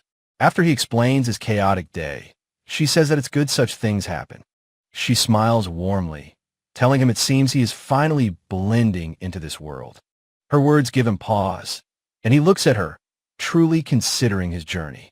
She gently reminds him of his past self, the lonely demon who wanted to die. Her eyes are soft as she looks at him and asks how he feels now. He begins to answer, his voice quiet but firm. He tells her that now, he wants to live because life is fun and he has a goal. That goal, he declares, is to win Cecilia's heart. It is his reason for being. Cecilia's face lights up with a beautiful, heartfelt smile as she calls it a wonderful goal. Cecilia, inspired, declares she will follow Yuki's example and set a new goal. He humbly insists he is nothing special, but she smiles warmly at him. She brightly suggests they have some cake, offering to prepare tea for them. Yuki questions her, asking if serving tea isn't a maid's duty. She explains Sophia taught her, as he daydreams of making her his wife. They sit together in a tranquil, flower-filled space, relaxing with their tea. As she thanks him for the cake, he thinks how truly healing this is. A sudden thought strikes him, and he realizes he's forgotten something important. Jolting upright in his seat, he remembers his true purpose for being here. A memory of the shimmering crystal necklace flashes through his mind. He calmly sips his tea, trying to hide his renewed determination. Cecilia takes a bite of cake, closing her eyes in pure, simple enjoyment. Glancing at the necklace in his pocket, he decides it's now or never. His expression hardens with focus as he prepares to make his move. He stands abruptly, startling Cecilia, who asks him what is wrong. Turning to the window, he casually says he just wants some fresh air. His eyes widen in alarm as he spots two familiar figures outside. Yuga and Mikana stand in the garden, looking grim and determined. Yuki uses his magic to enhance his hearing, listening in on them. His senses reach out, picking up their voices from across the grounds. Yuga excitedly points to the mansion, eager to go find Cecilia. Mikana glares, sternly asking if he remembers why they are really here. The hero confidently replies that of course, he remembers their true purpose. He explains they are here to atone for abandoning their comrade, Cecilia. With a blush, he declares they've come so that she can scold him. An enraged Mikana punches him for his utterly ridiculous plan. Yuga clutches his head, whining that she didn't have to hit him. He thanks her, realizing her scolding is for his own good. Yuki recoils in horror, realizing he's the one who gave Yuga that idea. He mutters that Yuga's bizarre logic makes him sound like a masochist. Mikana sighs, telling Yuga it's time to go apologize to Cecilia. Yuki slams the window shut, his perfect romantic opportunity now in ruins. He grits his teeth in frustration, knowing they are heading for this room. A start panel warns that staying here will only lead to more trouble. He turns to Cecilia, asking for a moment alone with her. She looks at him, completely bewildered by his sudden, frantic energy. They begin their escape down one of the mansion's long, ornate corridors. Yuki grabs her hand, pulling her along in a desperate sprint. A flushed and breathless Cecilia asks where on earth he is taking her. He knows he is being too forceful, but he has no other choice. He declares that this huge mansion must have one quiet spot for them. He stops short, his sharp ears picking up voices from around a corner.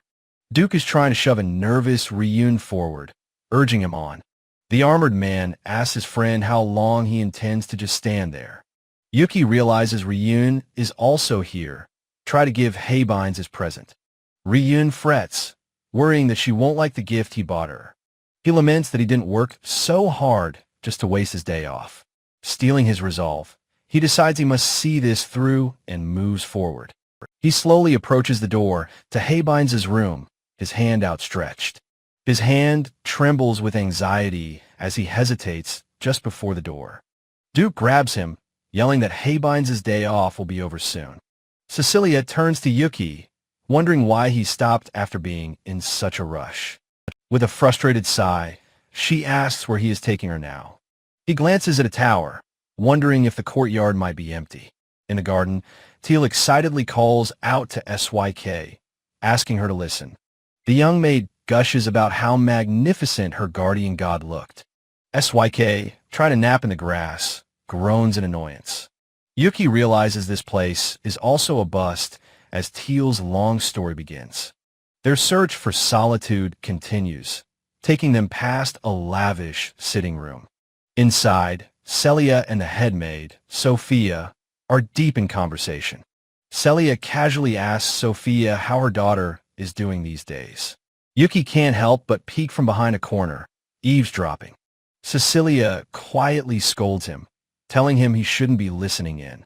He is stunned to learn that Clayman and Sophia actually have a child. Sophia explains she's raising their child to not repeat her husband's mistakes. She adds that it would be a problem if the child was too much like him. Celia's sharp gaze suddenly falls on him, demanding to know what he's doing. Caught, Yuki yells for them to flee, dragging a shocked Cecilia away. They finally find refuge in a vast, quiet room lined with bookshelves. As they catch their breath, Cecilia asks what he was looking for. Yuki looks around, realizing they've stumbled into a secluded library. He apologizes for dragging her around, realizing they are finally alone. He presents the open box, offering the beautiful necklace to a blushing Cecilia. She stares, her eyes wide with a mixture of shock and delight. He asks if she remembers it from the day he failed to buy it for her. This gift, he explains, is his proof of a new, proper attitude. Cecilia looks down, a small, knowing smile gracing her lips. She lets out a soft, amused chuckle at his earnest declaration. Her face radiates pure joy as she thanks him, promising to treasure it. Yuki blushes as she accepts his gift with such heartfelt gratitude. The library doors crash open, shattering the perfect, intimate moment. Yuki and Cecilia stare in disbelief at the sudden, loud intrusion. Yuga stands in the doorway, pointing, having finally tracked Cecilia down. He demands to know why she and Yuki are alone together. Mikana covers his mouth, remarking that he always ruins the mood. The entire chaotic group is crowded in the doorway right behind them. Sophia, with a menacing aura, orders them to the courtyard. The entire group, thoroughly intimidated, meekly agrees to her command. The scene shifts to the garden, a beautiful backdrop for the chaos. Yuki now finds himself grilling the skewers he brought as a bizarre gift. Cecilia smiles, telling him the skewers are surprisingly delicious. Yuga watches them, a look of somber realization on his face. The four former party members stand together, a complicated history between them. Yuga admits that he has finally realized the error of his ways. Mikana continues to scold him, saying that's why she was so angry. With a sigh, she dusts off her hands, her frustration finally spent. She turns to Cecilia and bows her head, offering a sincere apology. Yuga watches, whispering Cecilia's name as the two women talk. Cecilia looks at Mikana, her expression one of complete understanding. She smiles gently, reassuring her friend that everything is all right now. Mikana looks up in anguish, remembering her duty to her comrade. Cecilia gently reassures a tearful Mikana that there was no other choice. With a kind smile, Cecilia extends her hand, offering to share the burden. Mikana gratefully accepts her friend's hand, stammering out a heartfelt thank you. Watching from afar, Yuki smiles to himself, relieved to see them reconciled. A small hand suddenly tugs on the back of his shirt. Yuki turns in surprise to find the harpy maid, Heibines, standing behind him. With a deep blush, Heibines holds up a beautiful feather-themed hair ornament. Yuki recognizes the gift, asking her what she is doing with it. She shyly explains that she received it from someone. Realizing it's from Ryun, Yuki suggests that she should try wearing it. Heibines fidgets, her face bright red as she quietly agrees. The excitable SYK appears, declaring that the ornament looks wonderful on her. Yuki grins, agreeing that it's a perfect match for the flustered maid. Overwhelmed, Heibines realizes she must now go and thank the giver. Yuki remarks to SYK that Heibines looks happy, glad for his friend Ryun. He then sees the dejected Ryun getting a consoling pat from Duke. Yuki smirks, thinking this is getting interesting and he'll just watch for now. As he observes the chaos, Cecilia's voice calls out his name. He turns, asking if her talk with Mikana is finished, and she confirms it is. Cecilia sincerely thanks him, saying that he was a great help to them. He scratches his neck, admitting he only meddled because he'd caused a rift. Cecilia tells him that since they met, life has been full of fun. With a warm blush, she asks that they continue to get along. Yuki blushes back, thinking her words sound like those of a married couple. A hopeful thought crosses his mind. If only that could really happen.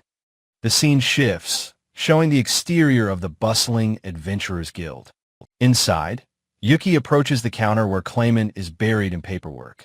He slams his hand down on the wooden counter with a loud thud. He impatiently demands to know how much longer until he reaches a rank. Clayman looks up, irritated, asking what has gotten into him so suddenly. Yuki argues his case, noting he reached B rank in less than half a year. He states his ambition clearly. He wants to reach A rank as soon as possible. Clayman dismisses him, stating that what's impossible is impossible. He explains that A rank quests are a hassle that increase his own workload. He shouts that it's a pain for him, and Yuki realizes his selfish logic. Defeated, Yuki can only mutter a curse under his breath. He walks through the city streets, dejected, wishing for an A-rank quest. He recalls Clayman's firm refusal, citing his unprecedented speed of promotion. Yuki smiles wryly, concluding his boss is just lazy. He arrives back at the timber-framed building where he rents a room. He enters, announcing his return, but finds the room seemingly empty. His eyes land on the strange, abstract stone statue of Guy on his shelf. The statue's stony face seems to grumble that he is back quite early. Yuki slumps onto his bed, explaining that his negotiations have failed. Guy's statue declares this is perfect as they have something to discuss. Yuki looks over, curious as to what the gargoyle wants to talk about. Suddenly, a vision of a black crystal shattering explodes in his mind. He clutches his head in pain, demanding to know what Guy just did. The statue crumbles, revealing Guy's true, armless form, covered in cracks. Yuki's eyes widen in horror, noticing the deep fissures in Guy's stone body. A closer look reveals the cracks spreading like a web across his face. The damage is severe, extending down his neck and across his torso. Guy explains the damage from Miller's attack was worse than he had thought. Yuki angrily demands to know why he didn't tell him sooner.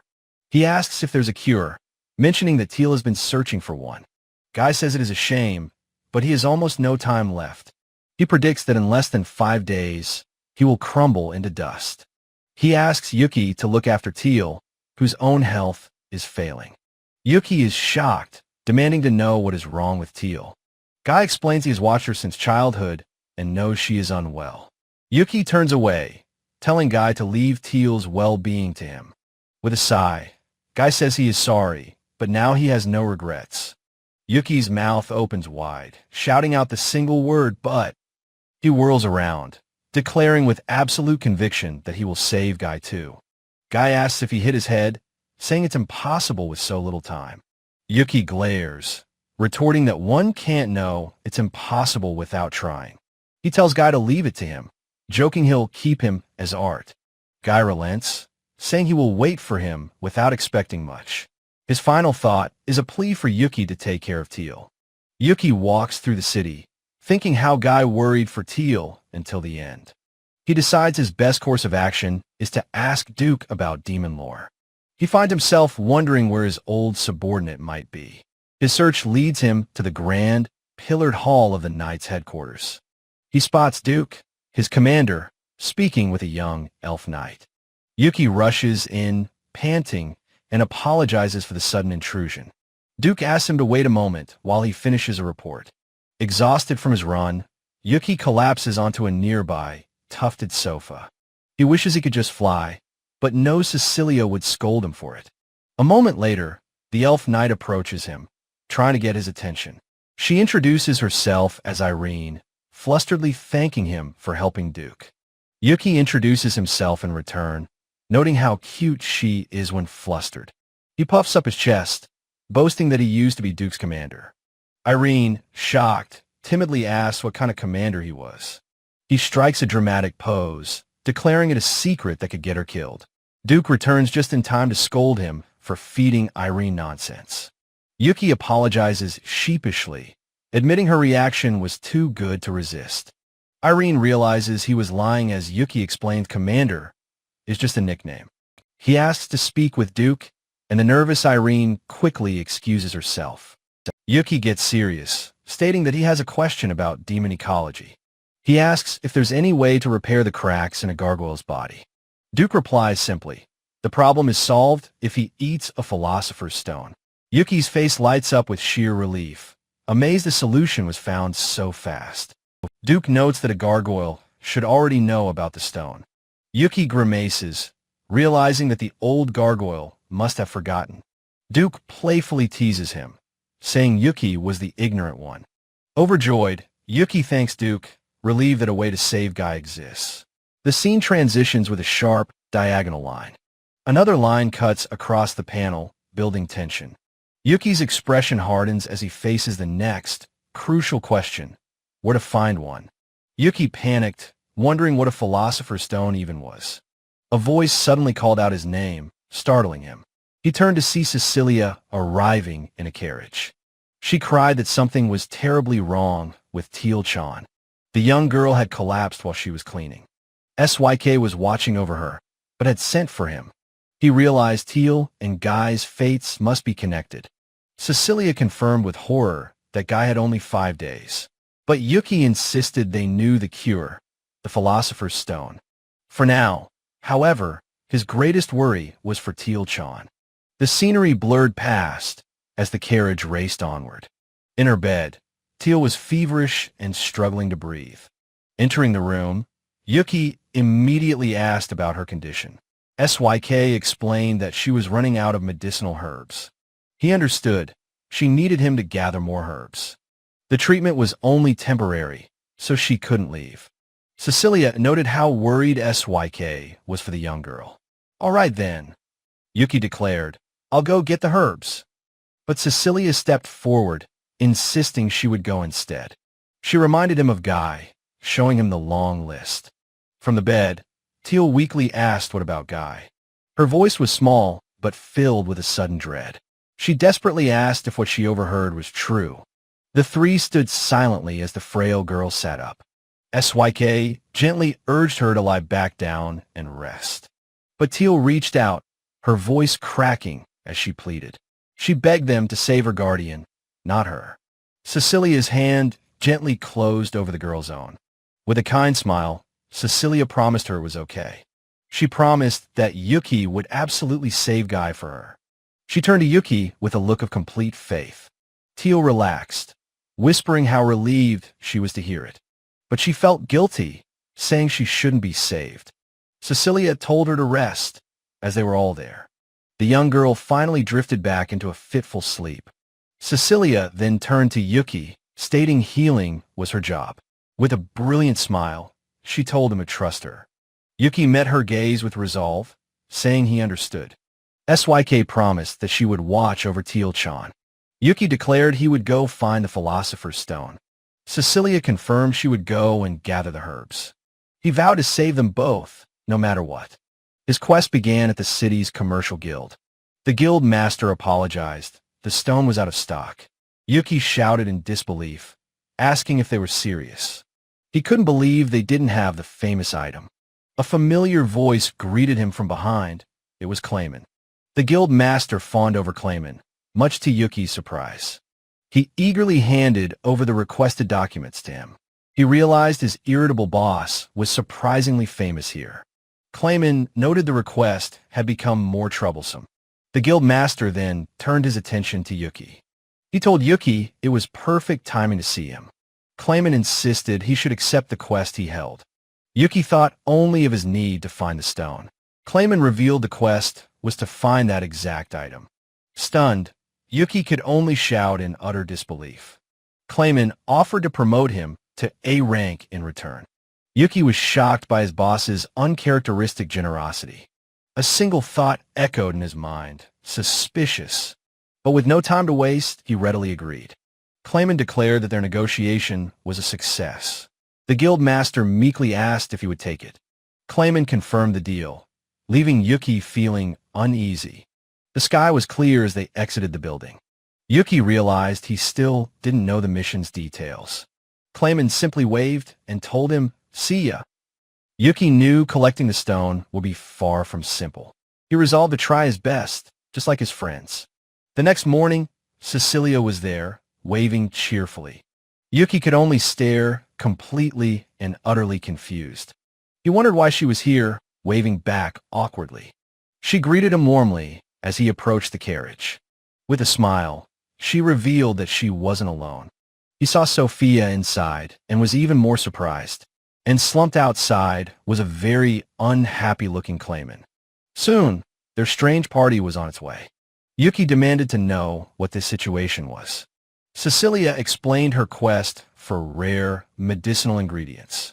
They grew only in places saturated with magical energy. Sophia refused to let her mistress go to such a place alone. Yuki couldn't help but think how cool she was. Coincidentally, Clayman's quest was to a similar location. Yuki finally understood. Their destinations were the same. He then pointed to his boss, asking about his state. Sophia explained that she had to persuade her husband. Clayman recalled his wife's gentle, healing touch. He had rested his head comfortably in her lap. He gushed about how wonderful her lap pillow felt. He declared her healing magic was the best in the world. Yuki told him to stop gushing and explain the mission. The mission was to subjugate monsters in a mine. He had heard the monsters were only C rank at best. Yuki thought it sounded like a surprisingly normal quest. The timeline would be tight, cutting it very close. He knew he could fly back with the stone if needed. Clayman admitted he'd told the guild they'd be late. It was an excuse to slack off with a noble lady. Sophia's hand moved in a blur, striking him down. She warned him to mind his manners around her mistress. Clayman grunts his assent as Yuki mentally prepares himself for the journey ahead. Under the light of a full moon, they arrive at a quaint inn. Sophia declares they will rest here and prepare for the mine tomorrow morning. Yuki wonders what Sophia, whom he's only seen in a maid outfit, wears for battle. The next morning, the party prepares to depart for their dangerous destination. Yuki is shocked to see Sophia in her maid uniform, asking if she's okay. She explains this is no ordinary dress, but her custom-made battle attire. She blushes, admitting her husband prefers seeing her fight in this very outfit. Clayman impatiently asks what the holdup is, urging them to finally depart. They finally arrive at the dark, foreboding entrance of the abandoned mine. Cecilia readies her staff, its holy light piercing the encroaching darkness. Yuki cheekily asks Clayman if he has a thing for maids, much to his annoyance. Clayman explains that it's not the uniform itself that he likes. He admits seeing Sophia in her work clothes brings him a profound sense of reality. Yuki understands now that there was a genuine reason for her choice of attire. Yuki remarks on their surprisingly lovely relationship, which catches Clayman off guard. Clayman proudly adds they have a son who takes after him and a daughter like Sophia. Sophia interrupts, her voice low, stating their idle chatter is about to end. Yuki senses danger, shouting that monsters are emerging from the deep darkness. Two hulking, rock-skinned monsters lurch forward, blocking their path into the cave. Before anyone can act, Sophia leaps forward, her fists ready for combat. She moves with blinding speed, pulverizing the stone creatures with powerful strikes. Clayman looks on with pride as Yuki stares, completely stunned by her power. Clayman instructs Yuki to protect Cecilia, as he and Sophia will handle this. With a grand gesture, Clayman summons his army of paper Shikigami familiars. Cecilia recognizes the swirling figures, identifying them as powerful Shikigami. She explains it's a foreign art, using beasts and dolls as conduits for magic. A horde of simple, paper-like soldiers charges forward with surprising ferocity. Yuki can't believe mere paper is fighting, a sight Cecilia has never witnessed. The paper army stands victorious, and Cecilia notes how surprisingly strong they are. Sophia explains her husband chose this path to find an easier way to fight. She adds that he finds formations too bothersome, so he lets them fight freely. With the path cleared of shattered monsters, Clayman decides they should move on. They venture deep into the mine, approaching the innermost chamber at last. Clayman's eyes narrow with focus as he confirms their target is just ahead. A colossal, crystal-skinned monster looms before them, the philosopher's stone in its grasp. Yuki exclaims at its sheer size as the beast casually munches on a crystal. Yuki notes its strange color, and Clayman explains it's eating a philosopher's stone. Yuki prepares his magic, determined to stop it from eating their prize. But a voice calls out for him to wait, as the explanation is not yet over. The creature's nature has been altered by consuming the powerful magical stone. The stone absorbs magic, meaning any spells cast upon it will be weakened. Clayman points out that for magic users like them, this is their natural enemy. Sophia sharply slaps his finger down, telling him not to point so rudely. Yuki tests a spell, confirming that its magical effect is indeed very weak. He realizes a high-level spell might work, but risks collapsing the entire cave. Clayman adds another condition. He wants the mutated creature's hide taken down intact. Sophia berates him for accepting such a reckless request, but he insists he has a plan. He assures them that his strategy, while risky, is actually quite simple. He then points directly at a very confused and apprehensive Yuki. The plan: wrap a person in Shikigami and have them destroy it from within. Yuki refuses, telling Clayman to go himself, but he can't control the familiars. He tries to reassure Yuki that it's probably safe, which isn't convincing. A quiet but firm voice from the side simply says, "No." Sophia states that her husband Shikigami are not so weak as to fail. She volunteers for the dangerous role, as close combat is her specialty. Cecilia confirms to Yuki that this is indeed Sophia's area of expertise. Clayman looks hesitant and deeply worried, but he knows she is right. She looks over her shoulder at him, her expression filled with absolute trust. Moved by her faith, Clayman blushes and shouts for her to leave it all to him. Yuki notes that Clayman never showed him this passionate, motivated side before. Cecilia tells Yuki that it is their job to restrain the Rock Eater. The battle begins, and Sophia prepares to charge towards the massive beast. With a look of fierce determination, Clayman gives the signal to attack.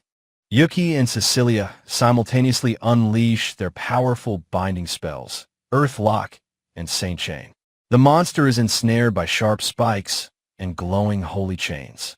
It struggles against its bonds, roaring in fury with its mouth wide open. Yuki realizes their spells are weakening and prepares to layer on more magic. The stone spikes around the creature's feet begin to crack under the strain. The glowing holy chains also start to snap, one by one, unable to hold it. They combine their powers, layering multiple binding spells to hold the beast fast. Cecilia comments on its incredible roar, which Clayman notes is their perfect chance.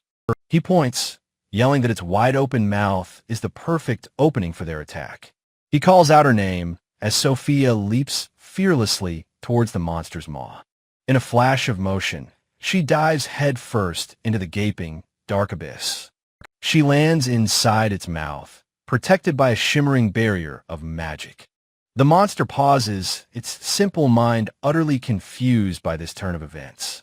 Its confusion quickly turns to dawning horror as it realizes its fatal mistake. The creature begins to thrash violently, torn apart by the magic within. Clayman holds a single paper familiar, activating the destructive spell from afar.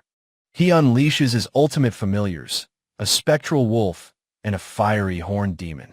The powerful familiars erupt from the creature's back, tearing it apart. A stunned Yuki remarks that watching Clayman fight feels like watching a god. Yuki admits he's never seen Clayman so motivated, now that Sophia is inside. Clayman commands his familiars not to stop until the creature ceases to move. The intense, chaotic battle inside the dark cave finally comes to an end. The colossal rock eater lies defeated, with Sophia standing victorious atop its corpse. Cecilia, panting from the exertion of casting so many spells, looks relieved. Yuki congratulates Cecilia, playfully adding that he, of course, is exceptional. Sophia lands gracefully on the cavern floor, her part of the mission complete. In a blur of motion, Clayman rushes past the others to her side. He sweeps her into a fierce embrace, shouting her name in pure relief. He gently holds her face, his voice thick with emotion as he asks if she's safe. She looks up at him, blushing softly and confirms that she is perfectly fine. She then pushes him away, reminding him their request is not yet finished. Yuki and Cecilia watch the couple, blushing as he comments on their love. With the battle won, they approach the fallen beast to claim their prize. Yuki kneels and retrieves the prize, declaring this is the Philosopher's Stone. Now the only problem is the herbs, which were scattered by the Rock Eater. The search for the scattered medicinal herbs took them a considerable amount of time. Yuki stands beneath the full moon, realizing that night has already fallen. Clayman yawns, suggesting a leisurely trip, but Yuki insists he cannot afford to wait. He leans toward Clayman, quietly asking if he could just fly back alone. Sophia overhears, her expression worried, noting that his actions would seem very suspicious. Cecilia asks what he would do if seen, as Yuki mulls over the high risk. When Sophia asks what's wrong, he quickly dismisses it, claiming he is just tired. She agrees, saying she is also tired and that they should all rest well tonight. Sophia suggests they head to the inn for the night, and the others agree. The country inn where they are staying stands peacefully under the bright moon. Tucked into his bed at the inn, Yuki lies with his eyes wide open. In another bed, Clayman is soundly asleep, completely unaware of Yuki's turmoil. Images of the dying guy and a distraught Teal flash through his restless mind. He stares into the darkness, his thoughts racing, admitting he cannot possibly sleep. With a quiet sound of determination, he suddenly sits bolt upright in his bed. His expression hardens with resolve as he decides what he must do next. He slips from the room, cautiously peeking around a brick corner into the hall. To his shock, he spots Cecilia sitting all alone in the quiet common room. He quietly approaches her from behind, asking what she is doing up so late. She turns with a gentle smile, revealing that she had been waiting for him. She presents him with a small pouch filled with the herbs they gathered today. She asks him to please give the pouch to SYK, and he understands completely. She explains that Sophia is sleeping soundly, and she has already arranged everything. She tells him that if he plans on leaving, now is the perfect opportunity. He takes the bag, thanking her and wondering how she knew to prepare for this. With a kind smile, she admits that she simply had a feeling he would go. She knew he'd be far too worried to wait, so she decided to prepare. He is deeply moved by her incredible thoughtfulness and thanks her for her support. With a determined smile, he tells her that he is heading out now. She wishes him well, gently reminding him to be careful and not get caught. Yuki stands alone in a forest clearing, bathed in the light of the moon. His single horn and magnificent bat-like wings emerge as he prepares for his flight. He dislikes this form, but he knows this emergency leaves him no other choice. With a powerful beat of his wings, he launches himself into the starry sky. He soon arrives back at the building that houses his own modest room. He quietly enters, annoyed at having to be so stealthy in his own home. He finds Guy standing motionless and calls out, trying to wake his friend. A terrible thought crosses his mind. Could he possibly be too late? He rushes forward, grabbing the gargoyle and desperately telling him to wake up. Guy suddenly turns, furiously accusing him of taking advantage of the innocent Teal. Yuki slaps him across the face, angrily telling the delirious gargoyle to be quiet. With a relieved sigh, Yuki realizes he has thankfully made it just in time. Guy admits he's at his limit, his mind playing tricks on him in his final moments. With no time to waste, Yuki shoves the Philosopher's Stone into Guy's mouth. He shouts that he'll explain everything later. For now, he must eat. As Guy chews, he wonders what on earth his strange friend is talking about. Suddenly, Yuki's eyes widen as he notices something miraculous happening. The cracks covering Guy's stone body begin to vanish in a flash of light. Yuki sighs in relief as a confused Guy examines his newly healed hands. Guy yells at him for the rude feeding, while Yuki quickly apologizes for his haste.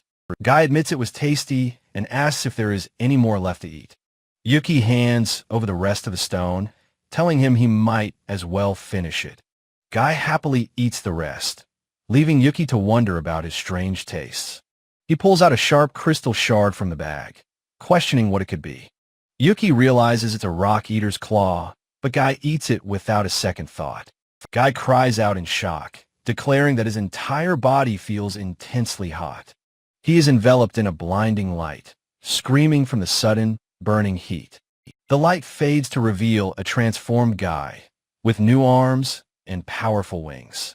They both stare at the result of the unexpected transformation in stunned silence. Yuki theorizes that the rock eater's hide must have caused this strange mutation. Yuki bids him farewell, leaving the newly winged Guy in a peaceful, prayerful pose. The scene transitions, time passing swiftly as Yuki continues his urgent mission. The grand Aquarane estate is shown under the starry night sky upon his arrival. He enters a lavish room to find SYK has fallen asleep by Teal's sickbed. He realizes with a soft smile that she has been faithfully watching over the girl. He quietly calls out her name, trying to wake the sleeping succubus. He gently shakes her awake, telling her that he has brought the precious herbs.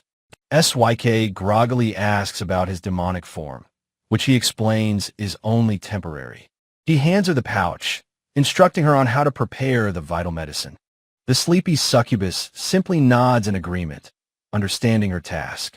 Perched in a tree outside, he knows he must hurry and return to the inn.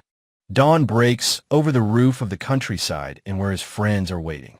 A chibi Yuki painfully reverts to his human form, as is his usual routine. He collapses into bed, finally able to sleep after his exhausting, night-long ordeal. The bright morning sun shines through the window, signaling a new day. A gentle voice calls his name, telling him that it is time to wake up. He awakens to Sophia, who explains that her husband came to get him. He remembers that his urgent mission is complete, so there is no longer a rush. Yuki and Cecilia sit awkwardly side by side in the rattling carriage on the journey home. Cecilia leans closer, asking with genuine concern if he is feeling all right. Clayman and Sophia both note that he must be completely exhausted from his lack of sleep. He apologizes, admitting he is far too tired to even form a coherent sentence. Overcome with exhaustion, he finally drifts off into a deep and peaceful sleep. A gentle, understanding smile plays on Cecilia's lips as she watches him. He finds himself resting peacefully with his head resting comfortably in her lap. She smiles down at him, happy to see that he is finally awake. She informs him that they're almost back to the capital city of Minelba. Clayman smirks, teasing him for using a noble's daughter as a convenient pillow. A flustered Yuki jolts upright, stammering out a quick and embarrassed apology. Cecilia reassures him with a kind smile, saying that she did not mind at all.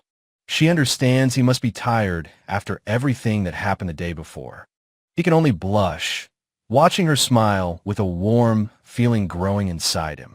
He decides to happily accept this wonderful moment as a well-earned reward. Clayman grumbles that he should go back to sleep once they finally return. The scene transitions, showing the passage of time after their long journey.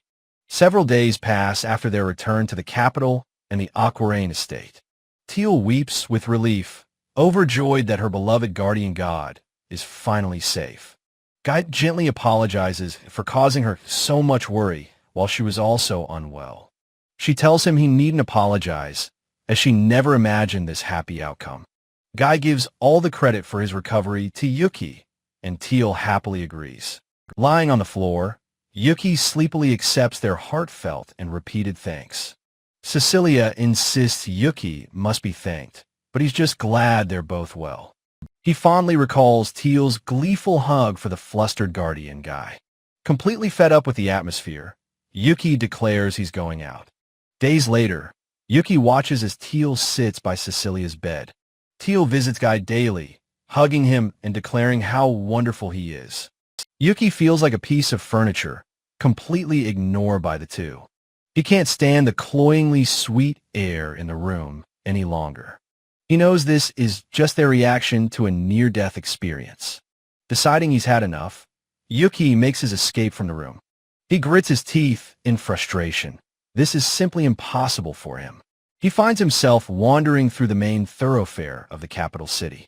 He admits he has no particular destination, just walking to clear his head. Up ahead, he notices a large crowd has gathered in the street. He stops a passerby to ask what event is drawing so many people. A large, friendly beast man recognizes him from a previous encounter. The man explains a huge market is open, celebrating the Demon King's defeat. Yuki is amazed to see so many stalls selling rare and unusual items. He thanks the beast man, who gives him a friendly wave goodbye. He decides to enjoy the market, thinking it's the perfect distraction. He begins to browse the various wares laid out by the street vendors. He stops short, surprised to see a familiar figure at one stall.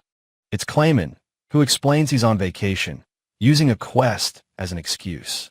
The guild master sadly admits he still hasn't bought an anniversary gift. He thinks this is the perfect place to finally pick out a present. Yuki enthusiastically offers to help, an offer Clayman reluctantly accepts. Yuki's eyes light up as he spots what he thinks is a great gift. He proudly holds up a frilly headband with adorable cat ears. He imagines it would be the perfect accessory for Sophia's maid uniform. He insists Clayman buy it, even trying it on to demonstrate. Clayman is appalled, yelling that it would be a terrible anniversary gift. He asks Yuki if he's all right, noting his unusually cheerful mood. Yuki admits he's feeling great after enduring so much stress lately. With a mischievous look, he decides to have some fun while shopping. Clayman watches with a long-suffering expression as Yuki browses. Yuki's eyes sparkle as he spots an item he thinks looks incredibly cool. He is drawn to a stall selling menacing, dark fantasy-style equipment.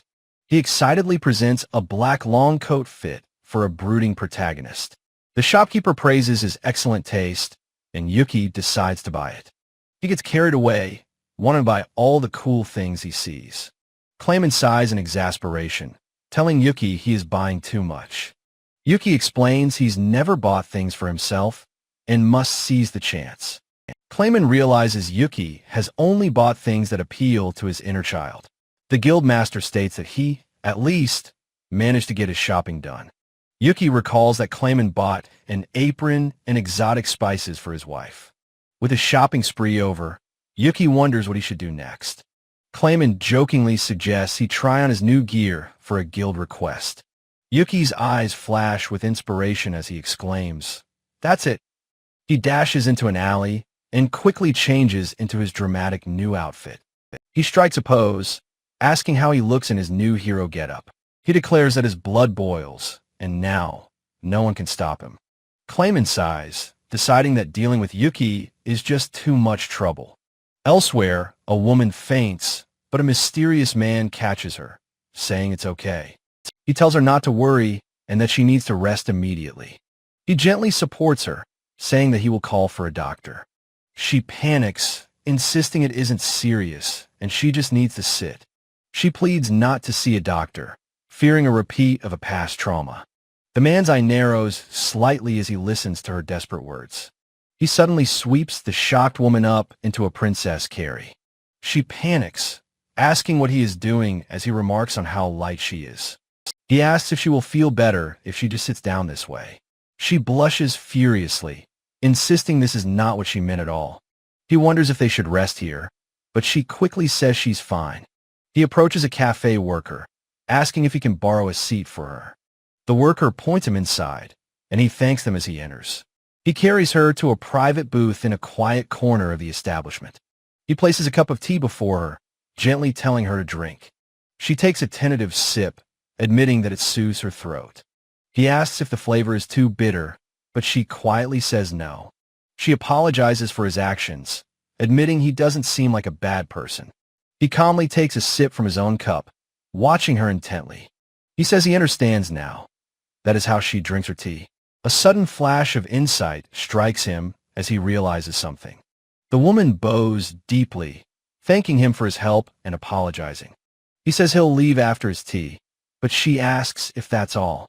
Her eyes fill with tears, worried her masters will be angry with her. He suggests she eat something, noting it's not good to return late. She becomes flustered by his concern, wondering why he's doing this. He leans back, observing that she probably hasn't been eating much lately. He asks if she has a delicate constitution that prevents her from eating. She snatches the menu from his hand, insisting she is perfectly fine. He watches her with a calm, knowing expression, unfazed by her outburst. He asks if she'd rather question him about what she truly wants to know. She looks up, surprised, and asks him why he is here. He smiles, asking if he didn't come simply to let her rest. She wonders how they could have met again by coincidence so quickly. He admits that he snuck out of the castle just to find her. He quickly backpedals, assuring her that he did get permission to leave. He explains that he is here because he was looking for a lost item. He was retracing his steps when he just happened to run into her. He calls it a happy coincidence, but she knows it was clearly planned. She clenches her fists, a determined look on her face as an idea forms.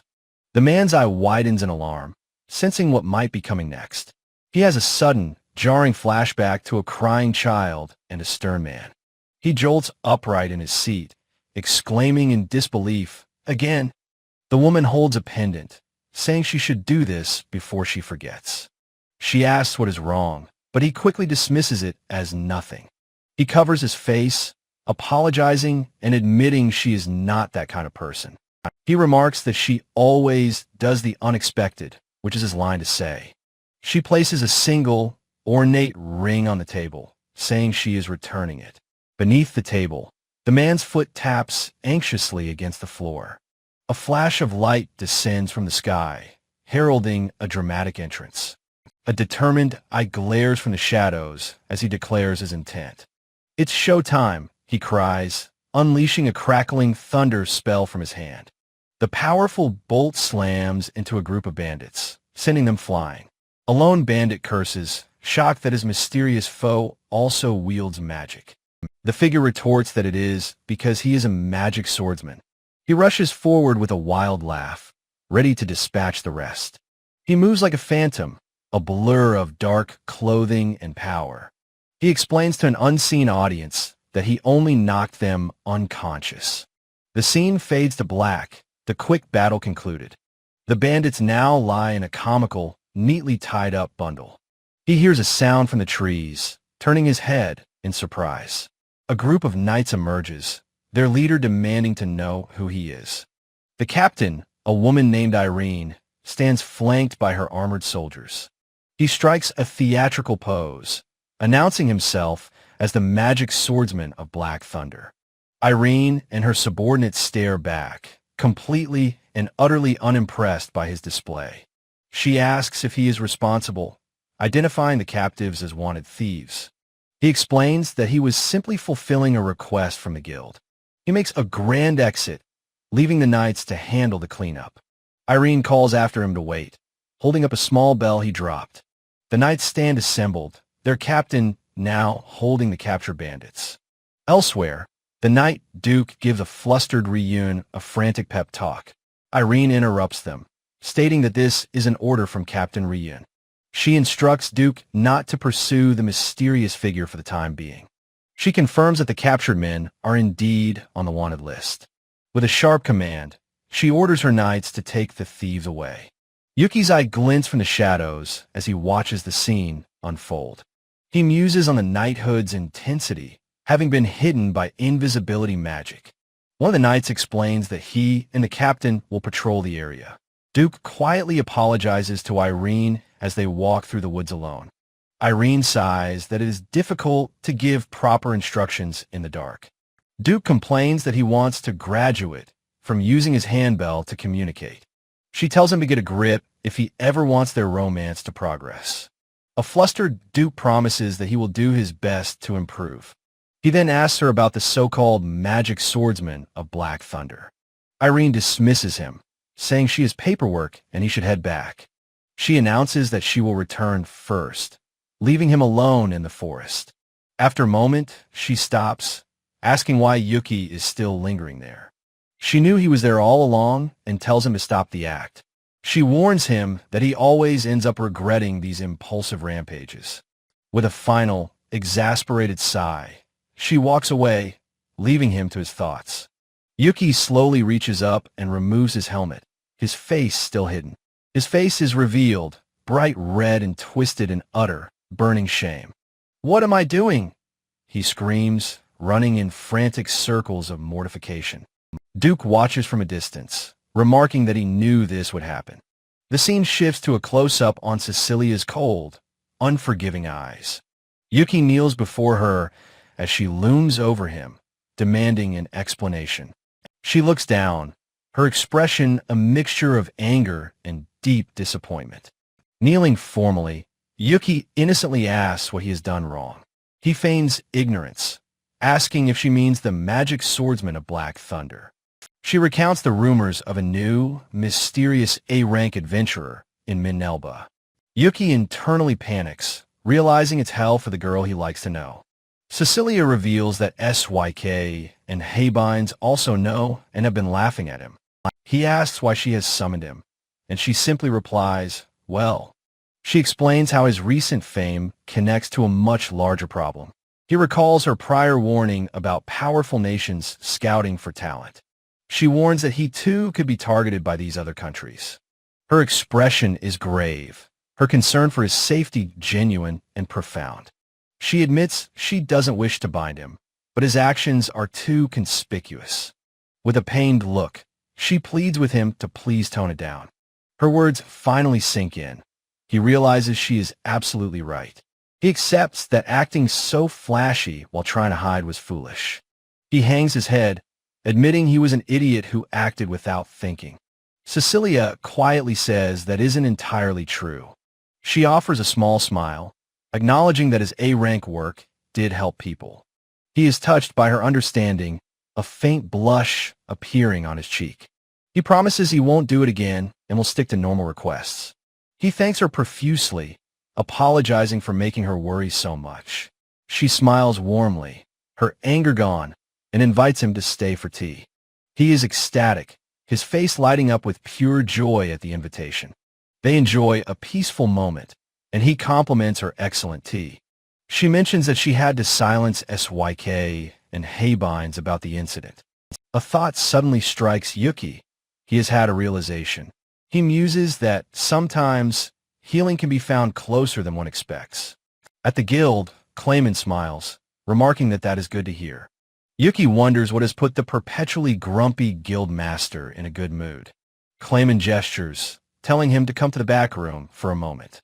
Yuki follows, confused by the sudden and unusual summons. Clayman presents him with a large sack, saying, "This is..." He explains it's the reward for the A-rank quests Yuki completed. Yuki asks why he's being given the large sum of money here. Clayman sighs, explaining the rumors about the magic swordsman are a headache. He asks Yuki to keep his identity a secret, if he's willing. As Yuki thanks him, Clayman suddenly grabs his shoulder with a firm grip. Yuki is startled and confused by the guild master's sudden intensity.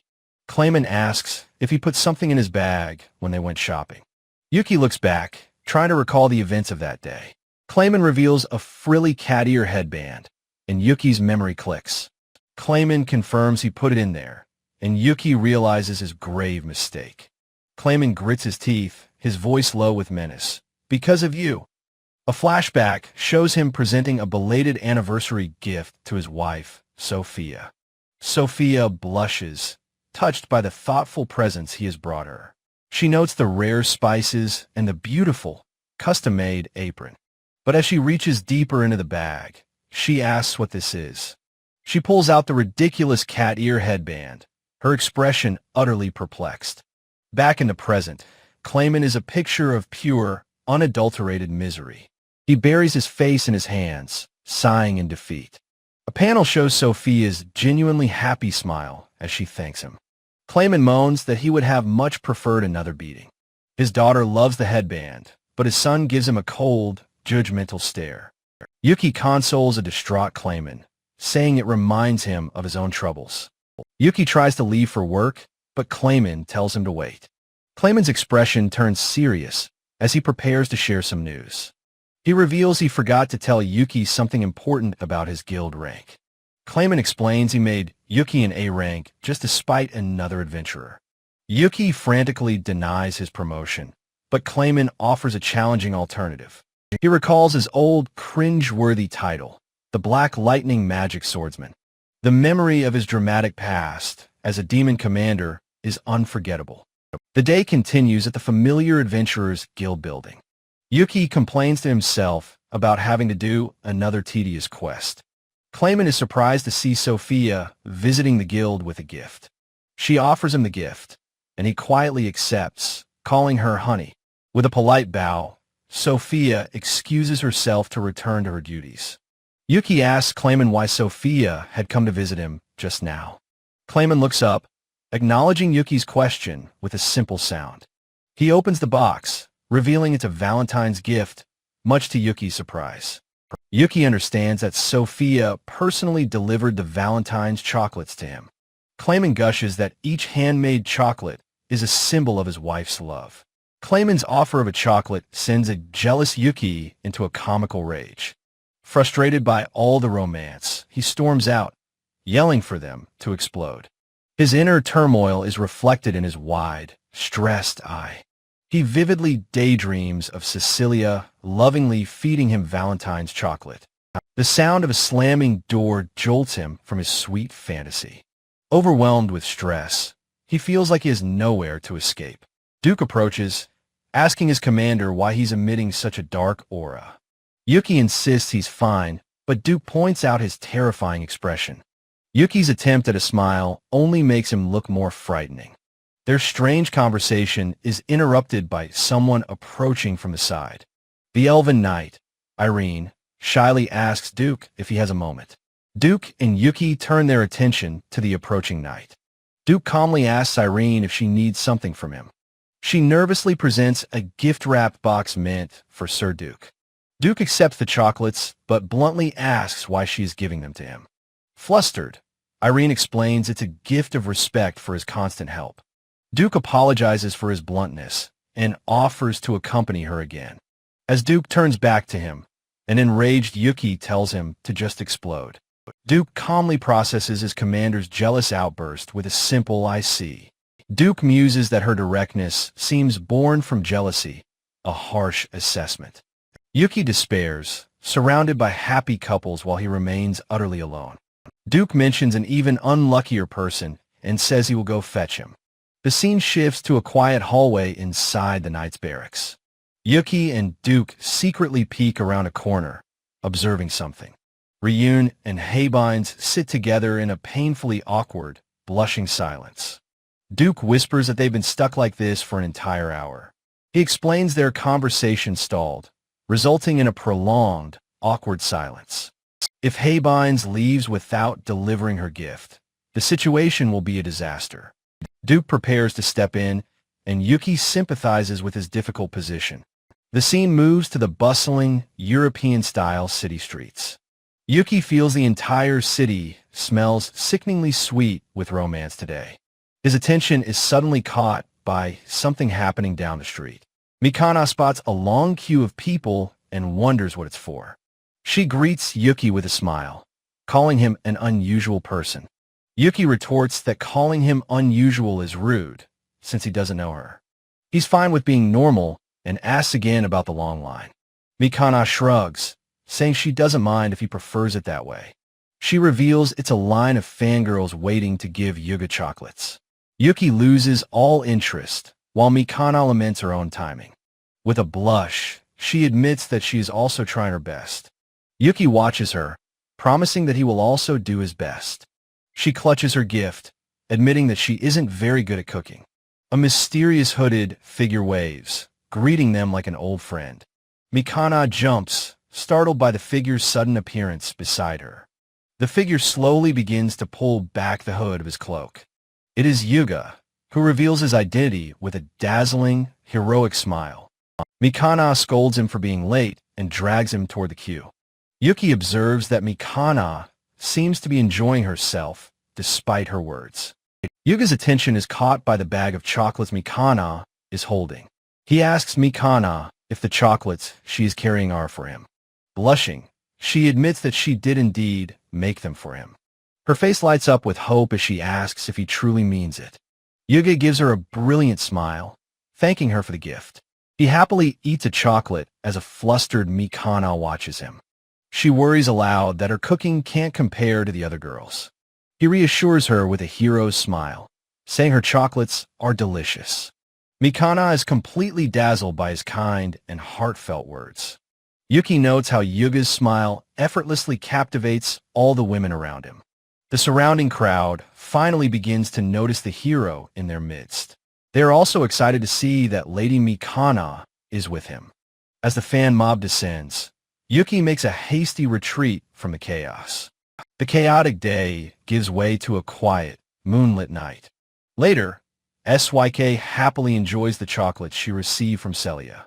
Yuki despairs, wondering where he belongs in this strange new world. He rests his head in his hand, lost in his troubled thoughts. A gentle voice calls his name. It is Cecilia, looking radiant. His eye widens in absolute shock as he breathes her name. He strikes a strange pose, and she laughs at how easy he is to read. He looks at her with a cute, flustered expression on his face. Cecilia smiles warmly and invites him to have dinner with her.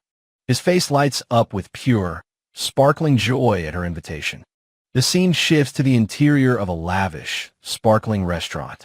He happily notes that Cecilia seems different today, but in a good way. He takes her hand, reassuring her as he leads her inside. Her eye widens slightly, a faint blush appearing as he takes her hand. At their table, he observes that she seems unusually proactive tonight. Cecilia covers her mouth with her hand, her expression one of shy delight. The anxious feelings that plagued him earlier now seem like a distant lie.